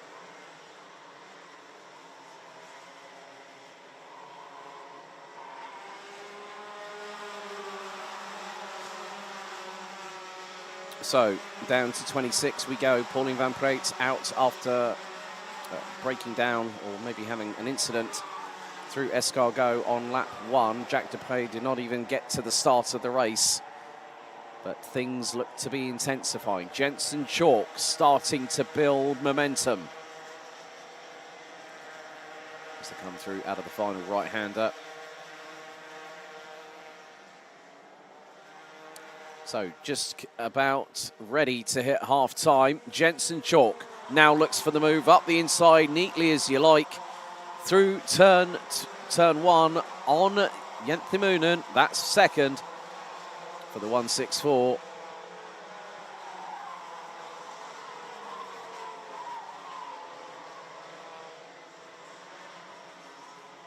Once again, they head through into turn number 4. Victor Reutz being hounded again by Jack Freeman. Michael Zajak closing in on Max Jolly for 6th place. The young Polish driver making good his intentions. That's now 4 positions gained, having ended up 10th after the final intermediate classification following on from the superheats this morning. Jensen Chalk now is one of the biggest threats, if not the biggest threat possibly, that a certain Vince van der Hollen has had all weekend long. Jack Freeman now slots in behind Victor Reutz as they continue their battle over 4th place. Jensen Chalk waiting for the moment to strike. It isn't through turn 1. Through into 2 they go.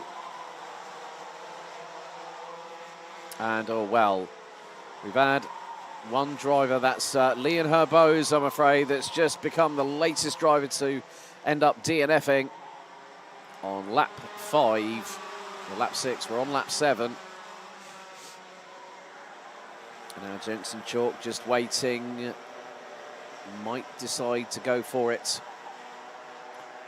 And hello to, bon dia to Matthias and Ivan Clever watching over from TB Kart Netherlands, a regular in the Minimax, in the younger classes.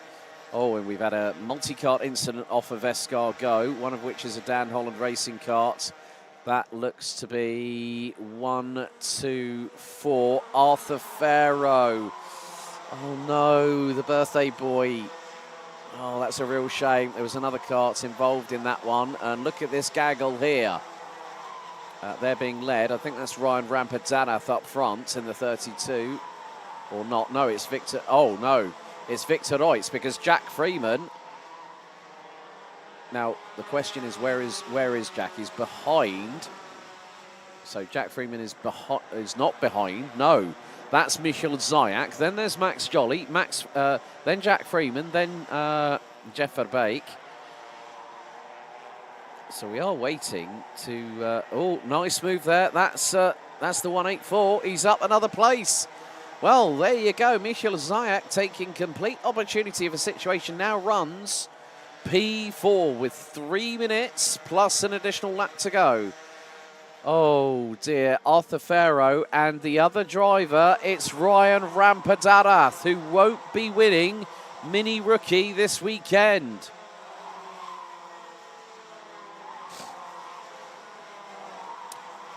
So a few more drivers making things up, making their way up the order, but Jensen Chalk is just biding time now. So we're down to 23 runners and riders here on lap number 9. Jensen Chalk is the fastest one of anybody. 59.796 was his personal best overall. He's been the fastest in Sector 2. Daniel Minto's fastest in Sector 1. Sector 3, Victor Reutz. But there tries Oliver Spencer to get through on Michael Zajak. So the Dan Holland Racing offensive is very much there at the back end of what looks to be the top 7, top 8 overall. But with a big gap between Michael Zajak and Jenthimunen, which is to the tune last time around of about 1.5 seconds. Let's see if that's it. Well, Max Jolly. Oh, well, Michael Zajak has just dropped down to 8th position.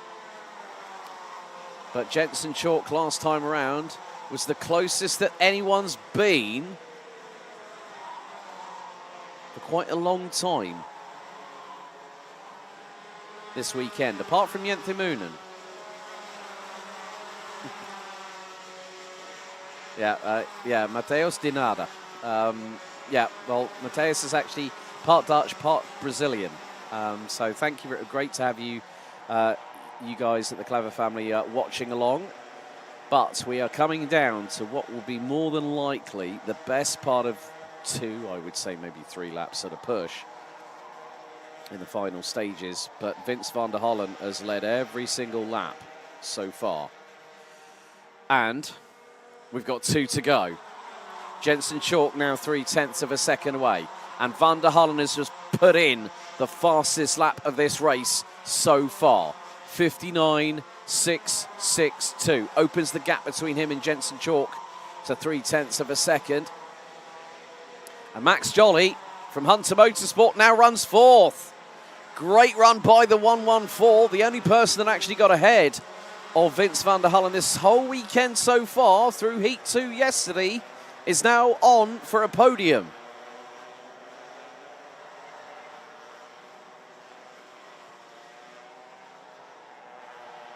Jack Freeman's one step away from it. He's in sixth, so he needs to get past Victor Reitz as the timer counts down. 5, 4, 3, 2, 1. Timer strikes 0. Last lap underway. Van der Hullen leading the way, but Chalk has also closed on in ever so slightly. They have now dropped Jenthimunen very, very quickly indeed. And Jensen Chalk has just responded with the fastest lap of the race. 59.566 for the young man from Wootton Under Edge, and is now closing into the race leader. Through into turn 4, now into 5 for the final time. When is Jensen Chalk going to wind up and pull the pin on the grenade? It's not going to be quite yet through turn 6, but he gets a great momentum carry. Van der Hullen is now going to have to fight right up until the checkered. Knowing Jensen and his dad Mike and the family for so many years, Jensen Chalk is absolutely chomping at the bit because we got one more right-hander to go. Van der Hullen has now got to try and do everything. Powers out of the final corner. Chalk has got the slipstream. Is it going to be enough? We're about to find out. Across to the checkered flag. Jensen Chalk pulls to the left. Jensen Chalk wins 5/1000ths. It was on the line. Jensen Chalk beats Van der Hullen by a whisker after 12 laps. Van der Hullen was looking. People might have expected Jensen Chalk to go to the inside. He went high, he went wide, and he handsomely got that win. Jensen Chalk beats Vince van der Hullen in the final by the closest margin, I think, in recent BNL Karting Series history. There he goes. He knows he's done it. He knows he's done it. Congratulations, Jensen. You've won again. Well done. But you know what? Vince van der Hullen, 5/1000ths. That's all it can be the difference between winning and losing. Well, Vince van der Hullen will be second in the final after that intense last couple of laps. Jenthimunen, P3. Max Jolly, well, welcome, Max, to the top 5 for the first time in the BNL Karting Series. P4 ahead of Victor Reitz, who rounds out the top 5. Jack Freeman, Michael Zayak, Jeff Verbeek, Oliver Spencer, and Vic van Kampen round out the top 10 ahead of AJ Berggraaf, Devrim Yater, Maria Roberto, and mini rookie winner Jenthimunen in the number 10 from Belgium rounds out the top 14. Tafen Iskinen, Kimi Mai, Matthias Verreken, Dayan Habits, Daniel Minto, Tristan Abeels, Liam Hauger, Albert Farrow, and Plamen Georgiev round out the 23 finishers. Unfortunately, lap 7 through Escargot, we lost Ryan Rampadarath and birthday boy Arthur Farrow. Leon Herbo's out on lap 6. Pauline Van Preet out on the opening tour, and Jack Dupre not being able to take the start. But the closest finish we're probably going to get this weekend. Chalk beats Van der Hullen by 5/1000ths to win the final here in round 2.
Time for final number 2. This time it is Junior Rotax. Let's take you through your starting grid. Pole position goes the way of the 273 of Harry Bartle. Jacob Ashcroft joins the fellow Brits alongside for close company on the front row. Boris Maximov and Cameron Nelson round out row 2. Thijs van Wijk and Latvia's Tom Strehler round out row 3. Row 4, Max Sadurski and Vlad Dominchuk from the UK. India's Raymond Bansal and Noah Janssen from Germany in the 248 and the 231 complete the top 10. Lars Lambers, Ollie Wise, Bran van der Weyken, Will Archer, Naomi Garcia, Alexander Van Meeuwen, Mate Kobahidze, Rory Armstrong, Isaac Barker, Jake Menton, Jim Buck, and Elliot Surtees round out the grid. So good to hear from Alex Archer, Will Archer's mum. Will starting on the outside of row number 7. Alex, thank you so much for joining us on the live stream all the way through today, and thank you so much for your comments. A big thank you to everybody that has been commenting on the YouTube streams and showing your support this weekend. Very, very much appreciated. And also, please don't forget, if you are watching, check out the description. You'll find our relevant social media links along with our website, which you can find at bnlkartingseries.com. So, as with the previous race for the Junior Rotax division, it will be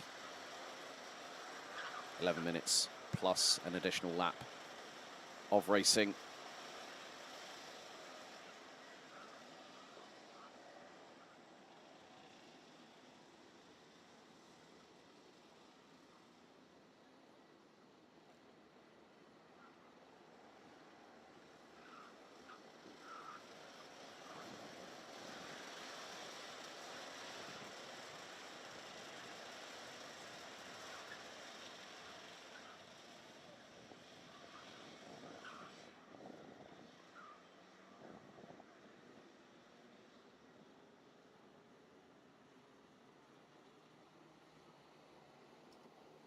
The field starts to close together as the red lights are on the gantry into the tram lines. Revs rise, lights are out, the final's underway.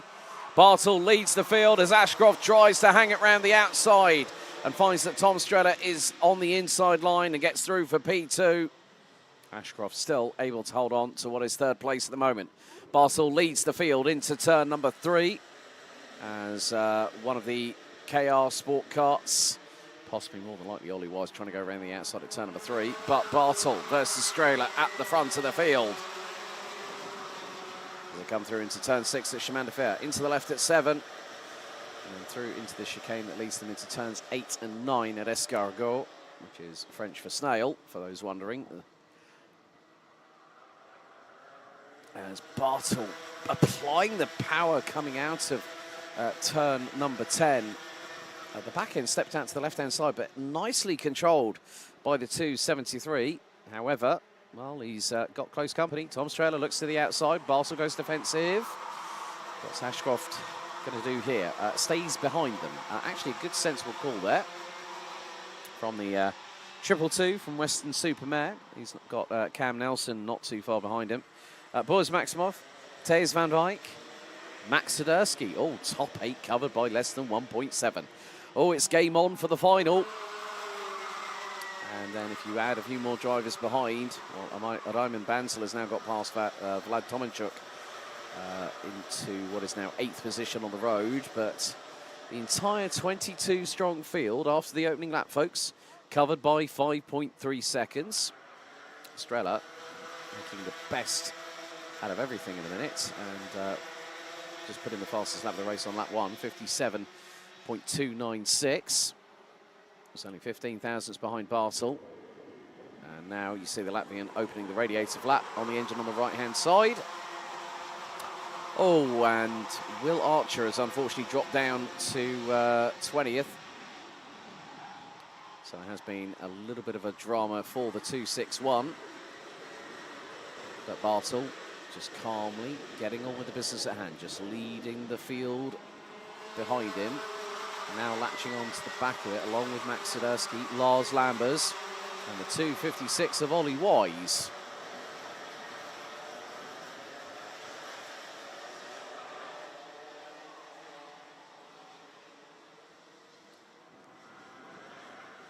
So just under 8.5 minutes to go. Bartle trying to steal a march on Tom Streller at the minute.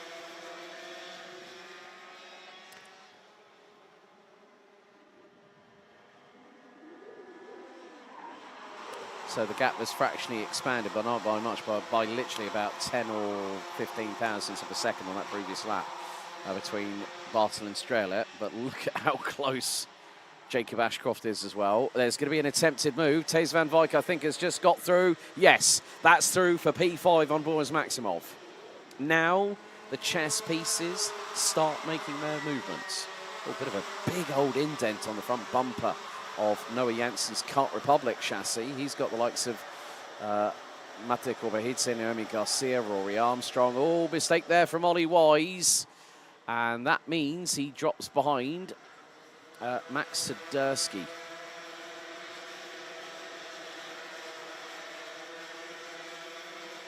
Fastest lap last time around, Lars Lambers, 55.989. As well, that's the 221 of Jim Back getting through on Rory Armstrong, the 266 from County Down, Northern Ireland.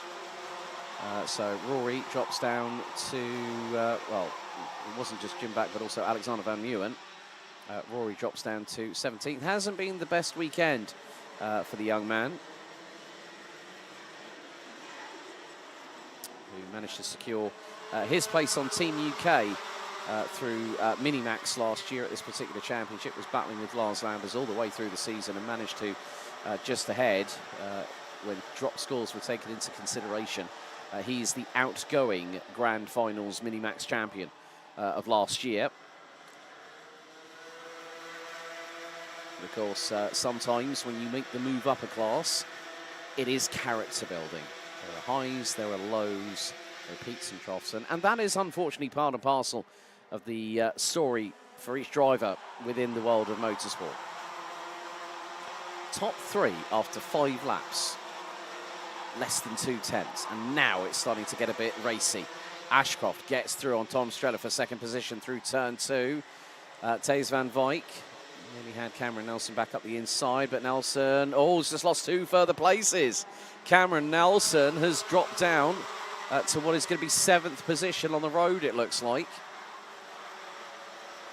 So at the minute, Bartle leads, 2nd is Ashcroft, 3rd is Streller, 4th is Van Wijk, then Maximov, then Lambers, then Nelson, then Swiderski, then Wise.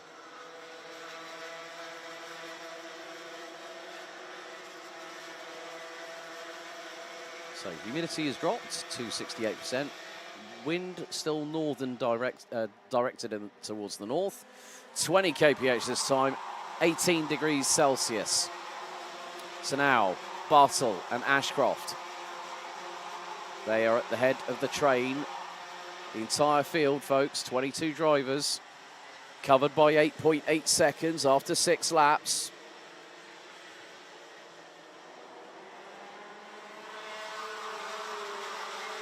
Drivers making their way through into turn 6 at Chemin de Fer, and Ashcroft going a little bit later on the brakes in comparison with Bartle.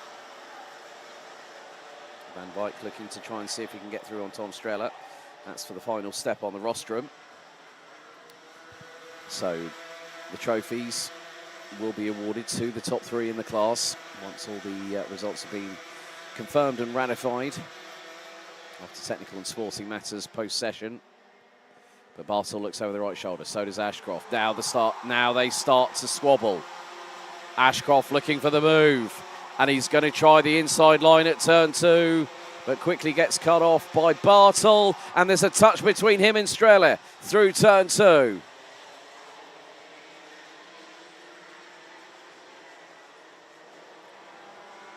Now this brings Van Wijk into the battle for 2nd, 3rd and 4th as the leader, Bartle, now has a comfortable lead. Streller dives up the inside through turn 6, and Ashcroft loses 2 on the bounce. Thijs van Wijk now gets through for 3rd. Tom Streller now up back into 2nd place.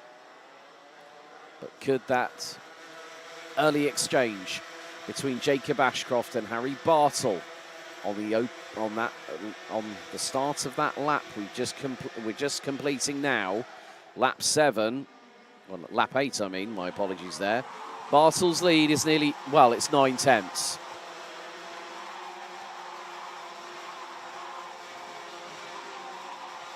Sometimes you don't always have to drive hard. You also have to drive hard and fast.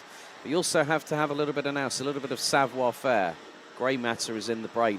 You know, just to look at where to pick your spots. And then if you, with karting, it's not, you can have a strategy, you can have a plan, but then sometimes your back's against the wall, and what you have to do is be reactive to the situation. Okay, if you lose a couple of places, right, I need to pick up the pace. Or, right, we've got 3 minutes to go. Do I attack now, or do I leave it for a couple of minutes and just stick with the person in front? There's always that split-second decision that can determine the outcome. But at what point that moment is, it's difficult to quantify. It's difficult to say. But maybe that exchange between Bartel, followed by the exchange between Ashcroft and Strella, with Strella getting through for second and Van Wyk getting through for third. But I know Jacob Ashcroft's modus operandi, which is, okay, I might be one of the, you know, I might be a rookie in this class, but I'm quick and I know that I can get the work done. Well, Thijs Van Wyk and Tom Strella have just started battling away. Max Sadersky battling away with Lars Lambers. This could be very, very close indeed as they go through into Escargot, and Lambers drifts wide. And not only does Sadersky get through, so does Nelson, so does Wise, and Janssen has got through as well. So that is Lars Lambers dumped all the way down from 6th position to 10th in that exchange. And the entire field still running. No casualties so far.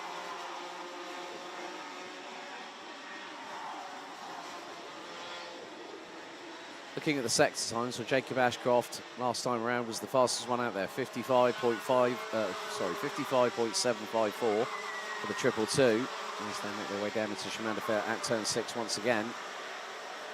Bartel's lead is slightly being chopped into, but it's not much. It's now 7.5 tenths of a second. As next time around, we'll go on to our penultimate lap. So we're on lap 11 out of what will be 13 completed laps by the checkered flag.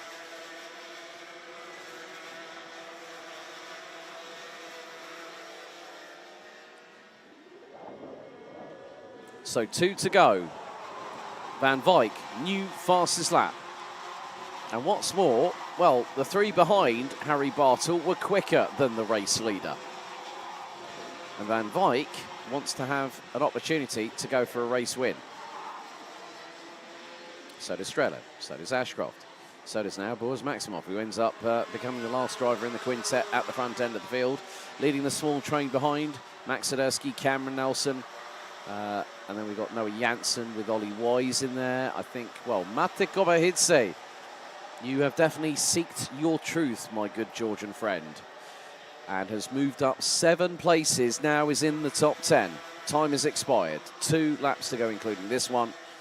Next time around, Harry Bartel will see the sign he's been waiting for here in the final. Last lap underway here for round 2 for Junior Rotax. Bartel leads by over half a second. And now it's a 4-way scrap for the runner-up step on the rostrum. Van Wyk, P2. Strella, P3. P4 is Ashcroft. In 5th place, Maximov.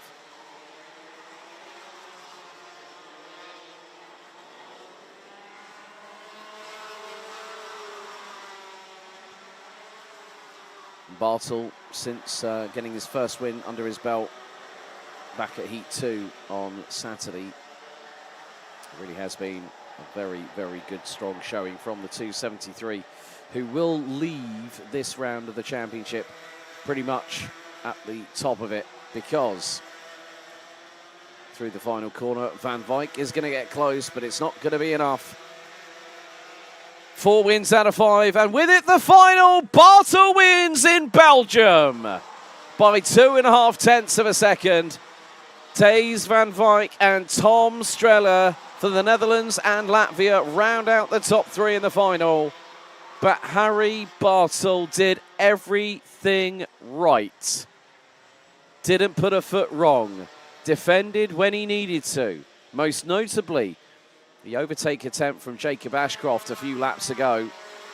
But Bartel, that's 4 wins out of 5 races this weekend. And with it comes the top step of the podium later on this afternoon. Bartel, brilliant in Belgium, here at Mariembourg, wins the race. Ahead of Thijs van Wijk, who takes second, and also fastest lap of the final in the process. Tom Strehler will have a bit of motivation going into Rotax Max Challenge Nordic this coming weekend in Šiauliai, Lithuania. He's going to take home some silverware back to Riga. Jacob Ashcroft, Boris Maximov, Max Sadursky, Cameron Nelson, Noah Janssen, Ollie Wise, and Georgios Matikoberhidze round out the top 10. Lars Lambers, Raymond Bansel, Bran van der Weken, Rory Armstrong, Vlad Tomenchuk, Alexander Van Meeuwen, Isaac Barker, Jim Back, Will Archer, Naomi Garcia, Jake Menton, and Elliot Surtees all finished the race. But Bartel wins here at Mariembourg, 4 wins out of 5. Let's see what happens after the mid-season break in what looks to be a great junior title fight.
18 races down, 2 to go. Next up, it's the final for DD2 and DD2 Masters.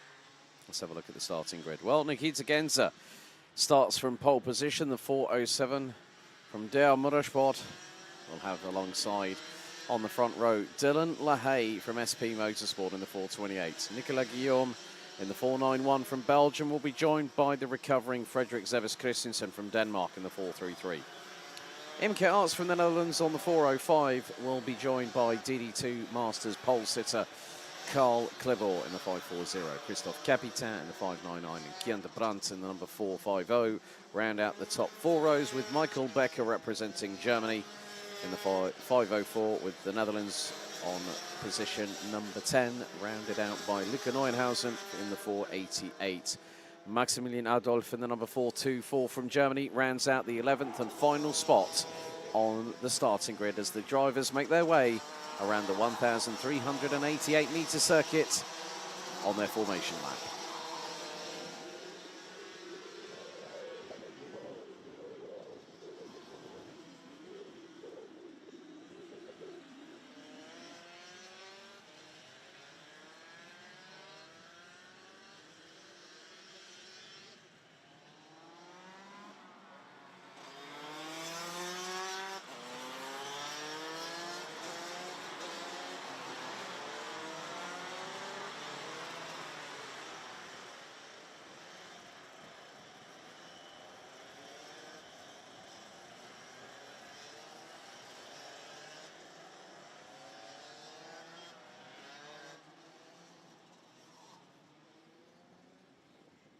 So 14 minutes plus an additional lap in this penultimate race out of 20 for this second round of the season. Senior Rotax will close out the show as their race will get underway at 2:15 this afternoon, local time.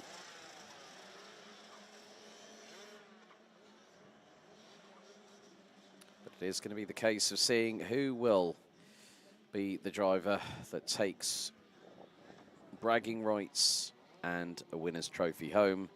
Well, the strategical, mental, psychological games now are happening as Genza has LaHaye alongside on the front row. The field crawls its way up the hill and into the chicane before we head into the tram lines for the final time for these drivers.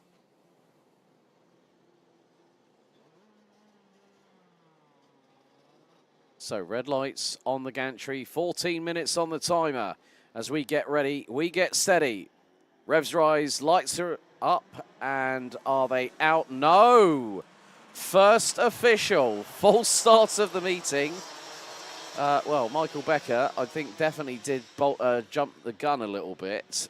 Pulled out of the tram lines very, very quickly indeed.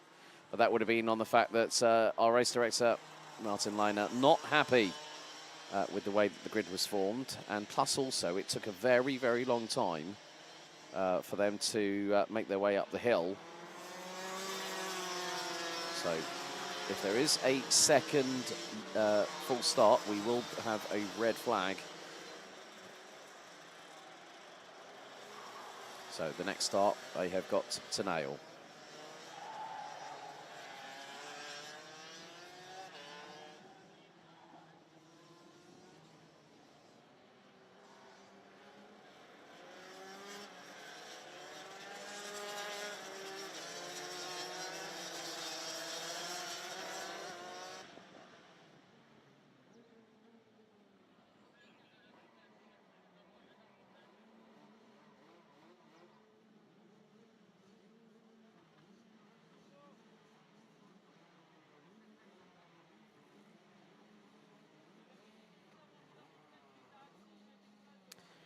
So we now get ready for the second time of asking for the DD2 and DD2 Masters Final. Here we go, into the tram lines. Revs rise, lights are on. This time, lights are out and the timer starts counting down. Genza leads the way as Guillaume looks to get through on LaHaye early doors, but the 428 defends rather neatly. Now into 3. The sunshine beats down on the circuit significantly for the first time today. As Genza starts defending, LaHaye starting to force the issue through turn 5. But look at the line of karts at the front. A quintet rounded out by the 405 of the Netherlands MK Arts. Now into escargot for the first time. And now LaHaye just trying everything he can. He knows that he's being hurried up by Nicolas Guillaume, who wants to get past him as well. LaHaye dives up the inside through the final right-hander. So does Guillaume. It's game on for the final. Race leader on the opening lap, now third, and is being challenged and squeezes Frederick Zebis Christensen around the outside. Round the outside of the Dane goes Imke Arts. Absolutely brilliant stuff. Now we have something to whet our appetite when it comes to DD2 and DD2 Masters action. It is game on for the final. LaHaye leads on lap 2 after diving up the inside through the final right-hander on Nikita Genza, and Nico Guillaume was quick to respond and follow behind his SP Motorsport teammate. But this, folks, is the final. They may be teammates, but they are competitive, they are hungry, they want to win. So after lap 2, Dylan LaHaye continues to lead, but Nico Guillaume giving chase and dives up the inside. Literally the slightest flick to the right of the steering wheel allowed Guillaume to slingshot past. Neatly angled, just absolutely textbook from Guillaume on that part. Brilliant stuff. Through into turn number 5. So we've had 3 different race leaders over 3 laps of racing so far. So it's an SP, it's the flying formation at the front, the SP Motorsport 1-2, but Dylan LaHaye is now saying to Nicolas Guillaume, right, guess what, I'm coming for you. I don't care, you're my teammate. We're going to have to battle here for the race lead. Now the boot is on the other foot. Let's see what happens here into turn 1. LaHaye keeps Guillaume on tippy toes at the minute.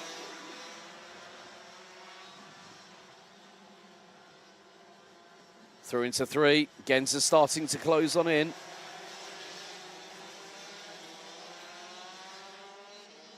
Shout out to Ragnar Virus, who's just tagged me on a reel in Instagram as well, on an Instagram story. Ragnar, looking forward to seeing you in Lithuania on Friday. Of course, Ragnar Virus, the current reigning and defending Rotax Max Challenge Grand Finals DD2 champion from Bahrain. First ever time that Estonia actually got a gearbox title from a global perspective, especially in Grand Finals history.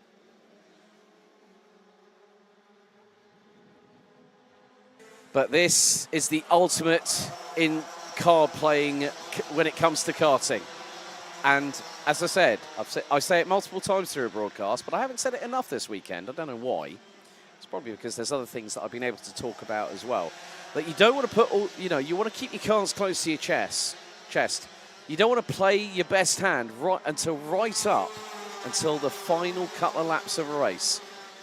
So one of the things that I see here, LaHaye and Guillaume under the same awning, they'll know each other. They'll have gotten to know each other since they both joined the team this season, the team run by Stan Pex. And there's always a little trick up, and Ragnar, you'll probably agree with me on this, there's a trick up the sleeve that you can keep as your wild card, your joker. Now up the inside, retake of the race lead by Dylan LaHaye, but cut back offensive straight away. Oh, dearie me, that was close between Nikita Genza and Nico Guillaume coming out of turn number 1. Guillaume could have had the run through into 2 and maybe got up the inside. And oh no, drama! Guillaume and Genza come together and Genza loses 3 places. Or to make that 2 places. So now Imke Arts is the next one behind.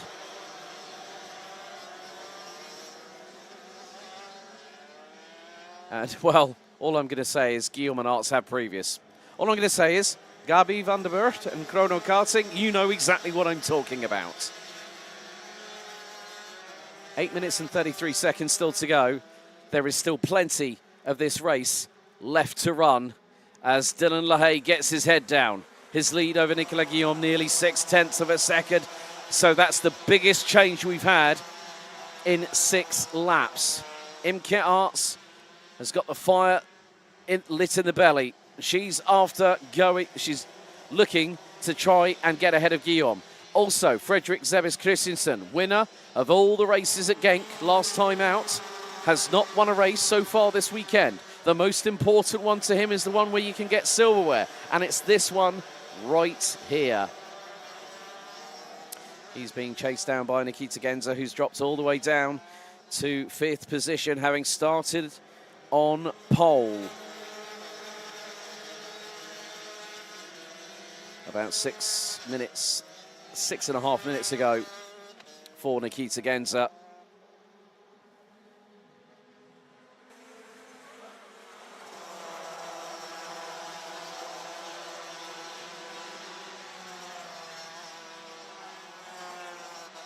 But there is still quite a lot of this race left to run. Still twists and turns expected at any corner, any lap of this race.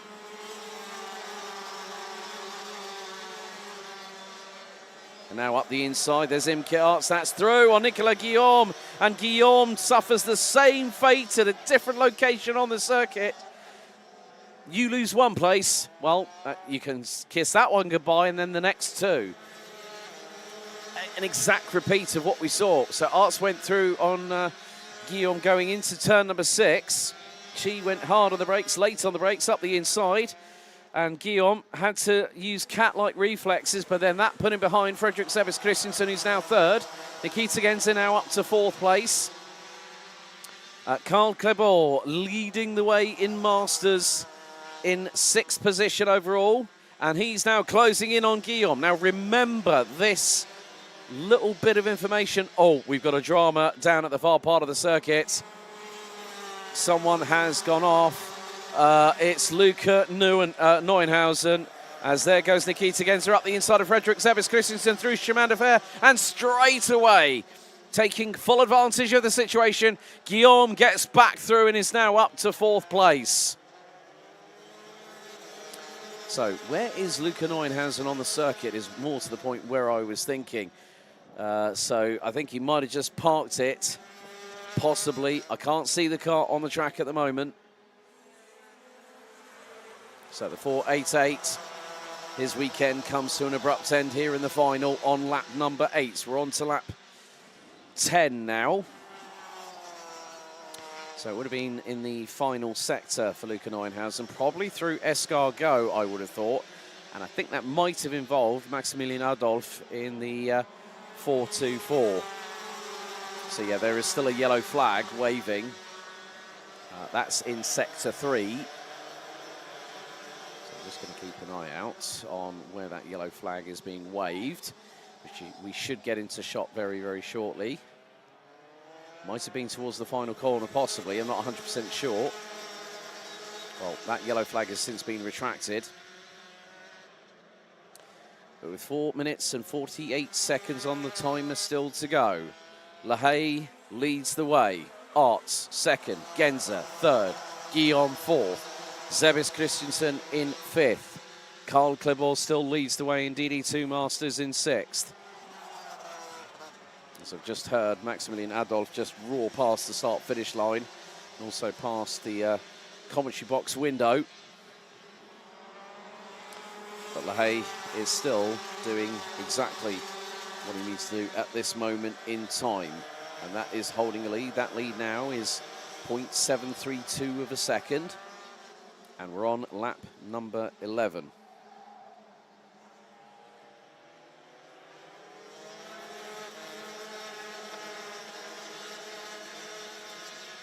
But with just under 4 minutes to go, it's anyone's guess what might happen next.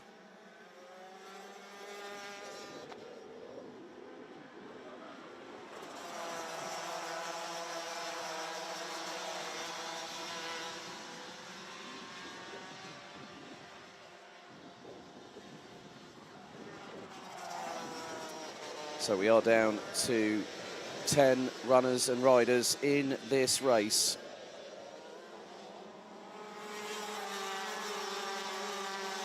And with the top three covered by 0.8 of a second.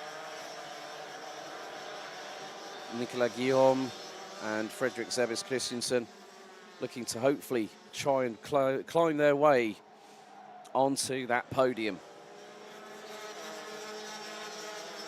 But it also depends on whether Lady Luck might be on their side this afternoon here in the sunshine in southern Belgium. Genza closing in to Imke Arts, was 61 thousandths of a second quicker than the 4:05 from the Netherlands. And now they are line astern coming out of turn number 2, but turn 3, different story. Genza gets through. Now up to second goes the German, with the Dutch driver now down into third.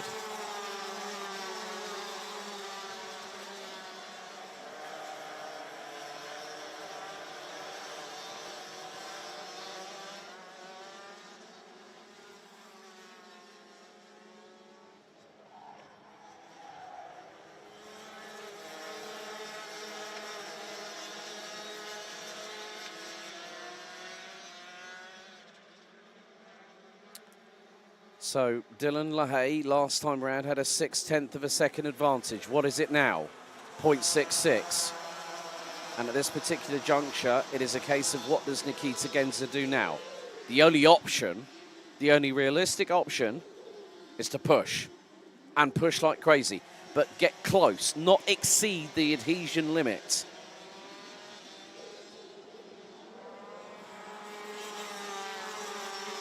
But that depends on a multitude of different factors. Over the course of the weekend, there are limited tyre sets available for drivers.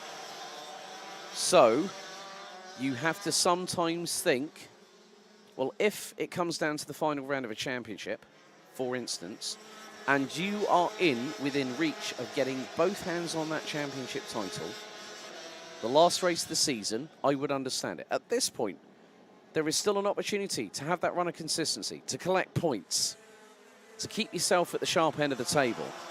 And that is quite crucial right now. Well, unfortunately, we've lost another driver. Maximilian Adolf has retired on lap number 13.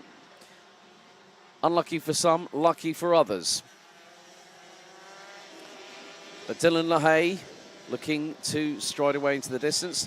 Don't forget, Dylan LaHaye, in his first ever appearance as a DD2 driver this year, Champions Winter Trophy, went out and won it on a track that he knows very, very well, of course, the home of Champions Karting Genk. But with 25 seconds still to go, is there a window of light at the end of the tunnel for Nikita Genza to possibly go for the victory in the final? This would help him, whoever wins this race, it's going to help close them in onto the person that led the championship coming into this round. The driver currently situated in 5th place, Fredrik Zebbes Christensen, as now the timer expires. This and one more lap to go, and we still have 9 runners and riders. LaHaye leads from Genza, Arts 3rd, Guillaume 4th, Zebbes Christensen 5th, Clebor, Capitan, De Brunt and Becker. All 3 of the DD2 Masters drivers, well, they are going to make it to the checkered flag, even though I know for a fact that Michael Becker would like to be a little bit higher than 3rd in the classification in his class. But this will also help them to close on in to Nikolai Christensen, who coming into this round was 2nd in the championship overall, but leading Masters. Okay, 1,388 metres remain for the 4.28 of Dylan LaHaye, who now powers away from Nikita Genza. The lead is still 6.5 of a second, but a new fastest lap of the race by the 4.28 from Belgium.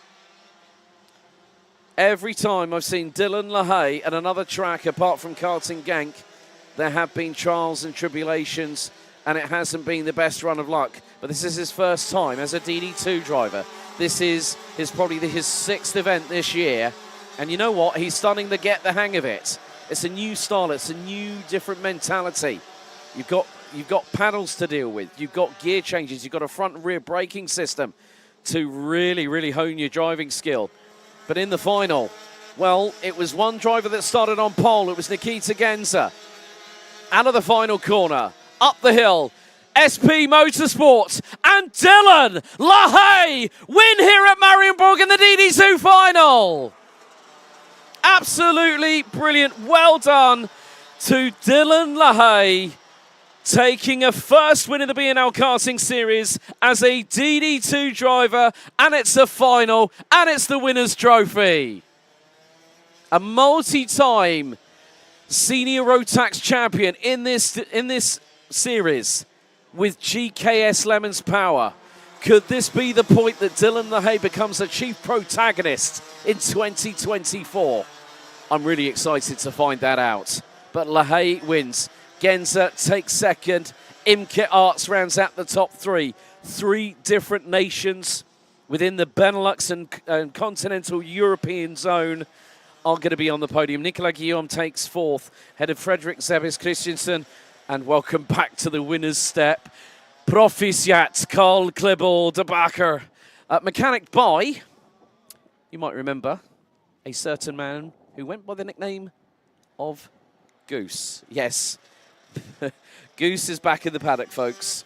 Frederick Bakert, his mechanic this weekend. Guys, well done. Congratulations. Christophe Capitan will round out second in DD2 Masters, 7th overall, ahead of Kian de Brandt and Michael Becker. Becker will be 3rd on the podium for DD2 Masters, 9th overall. Lap 12, we lost Maximilian Adolphe, and on lap 8, we lost Luca Neuenhausen, but LaHaye wins the final in DD2 for the first time at BNL, and it's here on home soil in Mariembourg.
So, welcome along to the 20th and final race of round 2 for BNL 2024. It's the Senior Rotax Final.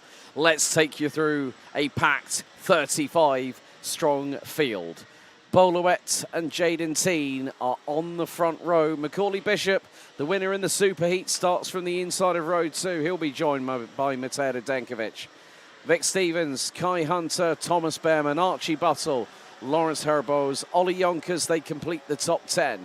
Sverre Ubben, Danny Shields, Julian Klausman, Jort van Wyk, Armand Hamilton, Sebastian Koch, Freddie Ingram, Luca Prima, Gustav Uzakovs and Bram Plomp round out the top 20. Completing the 35-strong grid, Sam Bergstein, Lado Kuhanidze, Christopher Holst, Tom Langlois, Martin Gaiskens, Ralph van der Paverts, Scott Westhovens, Alex Duncan, David Outleichner, Giorgio Markenstein, Puck Gubbles, William Nordbeek, Mika van der Pavert, Dante Sima, and Rein van der Meer round out the grid.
Try and pick a winner from this one. I certainly cannot. I know I'm not even going to attempt to try and do so. But 14 minutes on the timer, plus an additional lap. The drivers head up the hill towards the start-finish line here at Karting des Fagnes. Senior Rotax Final. Revs rise. Lights are on. Lights are out.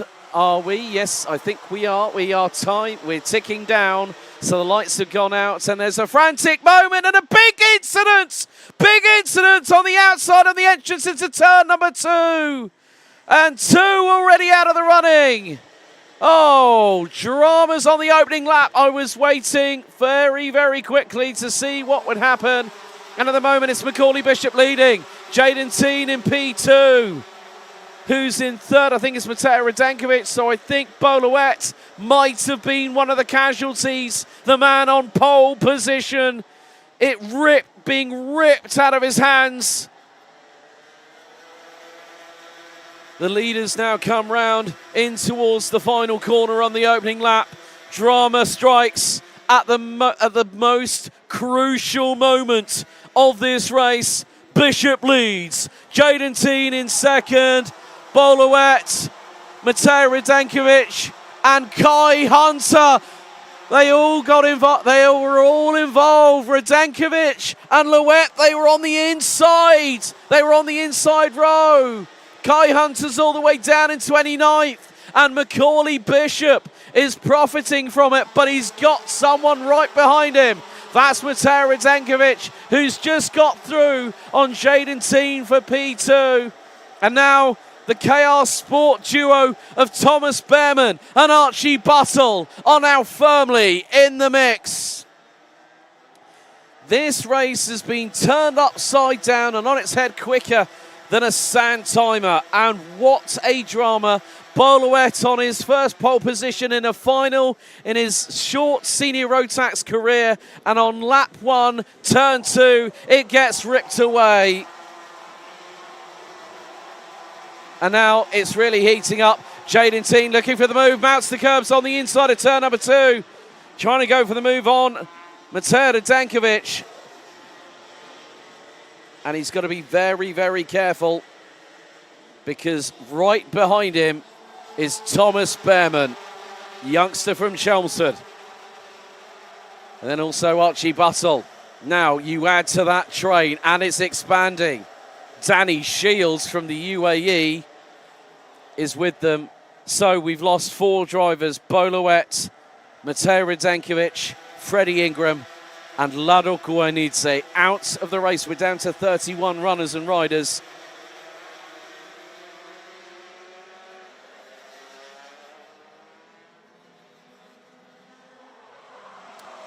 And now Jaden Teen goes defensive on Thomas Behrman. Through into turn 1 here on lap 4, and there's been further dramas. Bram Plomp and Scott Westhovens have tumbled down the order to 28th and 29th respectively, as Jaden Teen has lost out to Thomas Behrman, who's through. Behrman through for 3rd. Bishop at the moment just trying to control proceedings. Make the race run his way, not anybody else's. Kai Hunter's now recovered up to 24th position, but unfortunately might have been a passenger in that incident.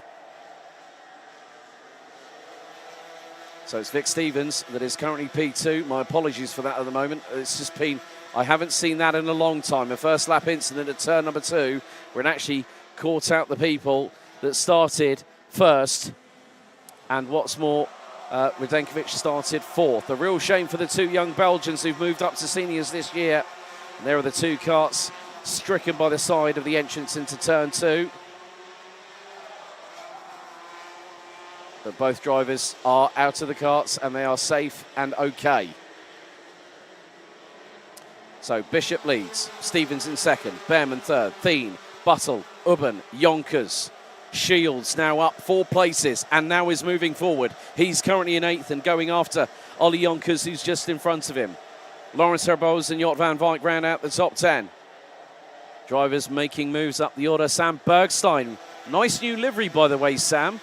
I was going to mention that earlier on when I might have had a chance to speak to him, but I don't think either. Well, I looked at him, his eyes didn't catch mine, and we didn't exchange pleasantries this morning as if to say, good morning, how are you?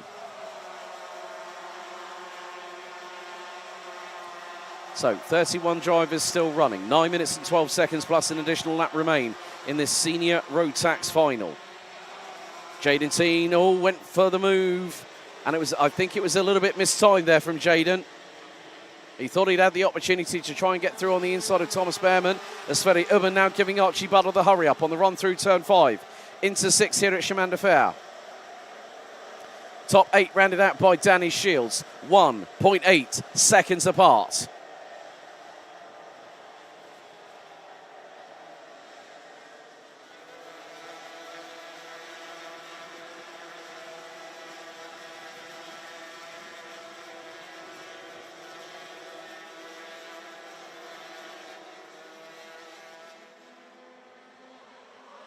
Bishop still leads after 6 laps. He leads by nearly 0.4 of a second.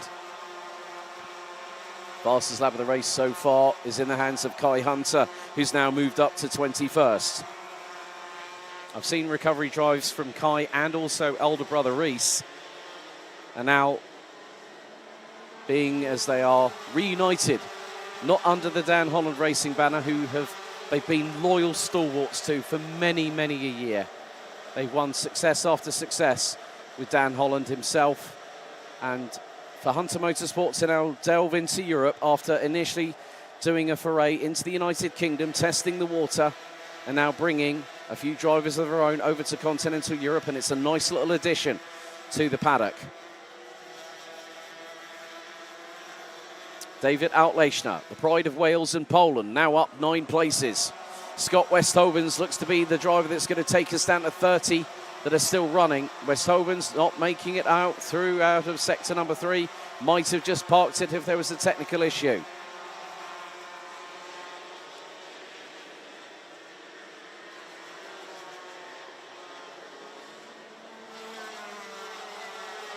Now at halfway through this final race of the weekend, and a bit of bunching up there going through into turn number 5.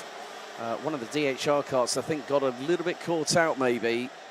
Not sure who it was, but it was definitely in the mid-pack at that time. But Macaulay Bishop is starting to extend a lead. Last time it was nearly 0.6 of a second. 6.5 minutes to go. Still all to play for. Plus that additional lap. Everyone getting their heads down. 7.5 tenths is the lead now after 8 laps. And Bishop, he's the one with the fastest lap at the moment. And he's just done a 55.371, 16 thousandths slower than his fastest lap time of the race so far, a 55.357. But the battle for the final 2 steps on the rostrum, very, very crucial indeed.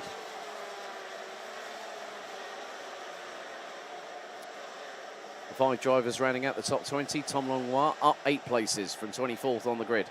Ralph van der Pavet up 9 places from 26 on the grid and is now 17th. Luca Brima, Christopher Holst and Kai Hunter. Christopher Holst has made up 4 positions from 23rd. One of the youngest drivers on the grid, as I said earlier on today. Had a nice chat with his dad. So Christopher wanting to test himself. One of the youngest drivers, 14 years of age. Young driver there. Luca Prima now drops a couple of places and has now ended up rounding out the top 20 in the meantime. So Hunter and Holster through.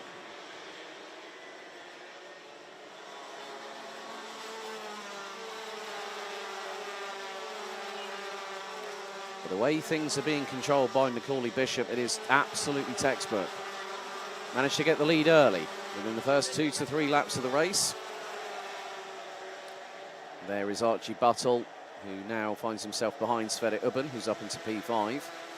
Jaden Teen not too far behind Thomas Behrman in the 352, as Buttle up the inside retakes the position. Oh, that's an opportunistic move, Ollie Yonkers. Well played. Well played by the 316 from Dams Racing. So Sverre Ubben gets mugged by Archie Buttle through the final right-hander, and Yonkers, like a thief in the middle of the night. Thierry de Jong, you'll remember that line from a few years ago at Karting Genk. But it wasn't on the last corner, last lap, was it? Yeah, but Ollie Yonkers just timed that to perfection. I know for a fact his dad Davies probably thinking, God, that was a great move, boy. Well done. And now he's going to try and get through on Buttle, but look, the Constantina effect happens, and Yonkers goes grass mowing coming out of turn 7, and Julian Klosman narrowly avoids going into the piff-paff chicane. Oh, it's a bit too much shoving there, I think, possibly. Maybe had a little bit of an assist from Sverre Ubben, who was right behind the 316. And then there goes Jort van Wyk. And then, oh, Sam Bergstein.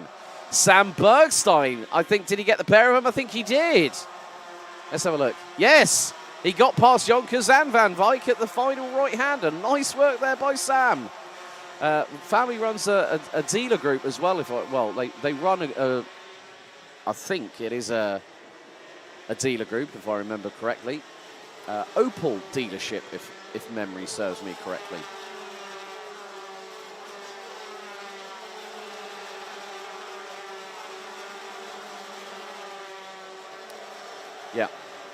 Yeah, it's located in Bergen-Ter well, it's basically an Opel specialist based in the Netherlands. I'm not going to even try and pronounce that name. I nearly got myself tongue-tied on that one. And it's not too far outside of Valkenburg and Maastricht. But here goes Sverre Ubben up the inside, through on Archie Buttle. That's a change for 5th place.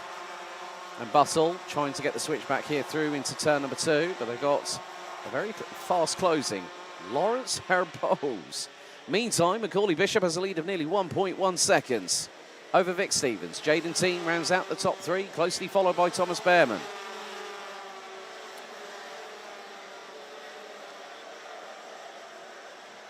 And with the sun beating down on the circuit here at Karting d'Espagne, it is a welcome way to see out the weekend. Sunshine, great conditions for racing, and what's more, a very, very busy circuit.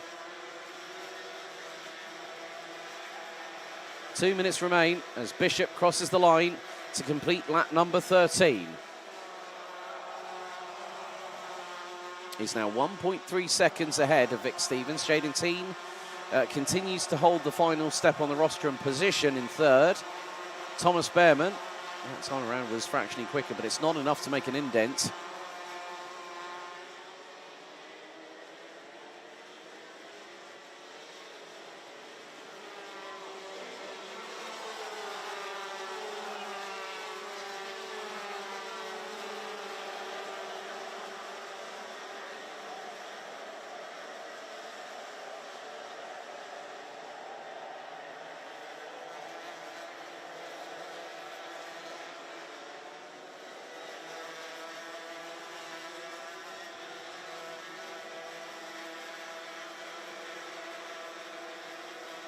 So another lap in the books.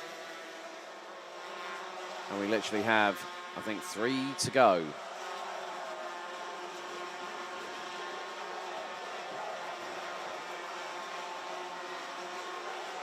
And Bishop is just continuing to expand that lead.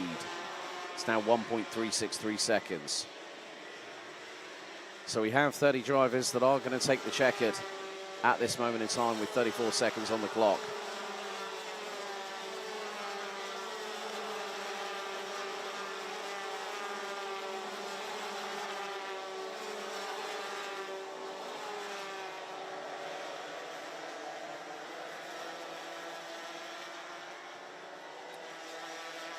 But once he hit the front end of the field, he hasn't looked back. It's going to be 2 to go. Lap 16 out of 17. And the timer hits 0. The final race of the second round of the season is coming up to its inevitable conclusion. Macaulay Bishop has not put a foot wrong since he took the lead earlier on in this race. The young man from Hoddesdon in Hertfordshire. Man with Dan Holland Racing is really going to be very much celebrated after difficulties yesterday in the heats. Electrical issues, I understand from when I spoke to his mum Kitty earlier on, who is actually here in person. It's great to see her. Has been a very, very long time since I managed to catch up with her, and also shook hands and wished Macaulay the very best of luck this morning. But last lap of the final and last lap of the weekend. Macaulay Bishop, 1.388 kilometres still to negotiate as the 367 from Hoddesdon makes his way into turn 2 for the final time. A 1.4 second advantage over drivers that he's been competing at and with this weekend and have been at the sharp end of the field. What a drive it's been. Sometimes a weekend can start off very, very slowly, but you gather pace, you gather momentum, you gather confidence all the way through, and it comes to one moment that really defines how the weekend should have been all the way through. Sometimes to get there, to take one step forward, you take 2 steps back. But in this case, it's going to be a giant leap forward for Hoddesdon's very own Macaulay Bishop. Bishop wins! Bishop wins here in Mariembourg in the Senior Rotax Final and was hardly challenged. 1.39 seconds was the winning margin for Hoddesdon's Macaulay Bishop, and Rye House Kart Raceway, if you're watching, your boy's done a blinder this afternoon. Vic Stevens and Jaden Teen round out the top 3. Thomas Behrman 1 step away, 0.23 of a second, and away from a podium in seniors in Europe. Sverre Ubben, Archie Buttle, Lawrence Herboz, Julian Klosman, Danny Shields, and Sam Bergstein round out the top 10. Ollie Yonkers, Jort van Wyk, Ahmed Hamilton, Sebastian Koch, Kai Hunter recovers to finish 15th. Ralph van der Pavat up 10 places to finish 16th ahead of Tom Langlois. Christopher Holst, Gustav Zuzakovs, Luca Brima, David Outlechner, Giorgio Markenstein, Martin Geiskens, William Norbeek, Mika van der Pavat, Dante Sima, Alex Duncan, Bram Plomp, Puck Gubbles and Rein van der Meer ran at the top 30. We lost Scott Westhovens on lap 5, and on the opening lap, we lost Boluet, the pole sitter, Mateo Radenkovic, Freddie Ingram, and Lado Kurenidze. But what a way to finish the weekend. Bishop, brilliant here in southern Belgium in the senior Rotax final, concluding round 2 of the 2024 BNL Karting Series season.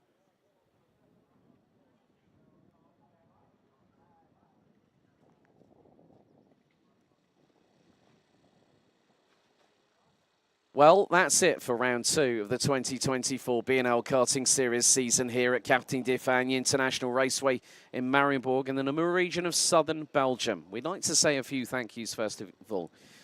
Un grand remercie à toute l'équipe ici en Mariembourg et particulièrement le chef de circuit, Thierry Lepine, et toutes les personnes. Merci beaucoup à tous. Thank you very much to the entire team here at Karting d'Espagne with Thierry Lepine leading the ship. Always a great pleasure to come back here to the Namur region. Also, a big thank you to everyone behind the scenes. Big thank you to the marshalling crew out on track, race direction, race control, scrutineering, timekeeping, parc fermé, tyre bay.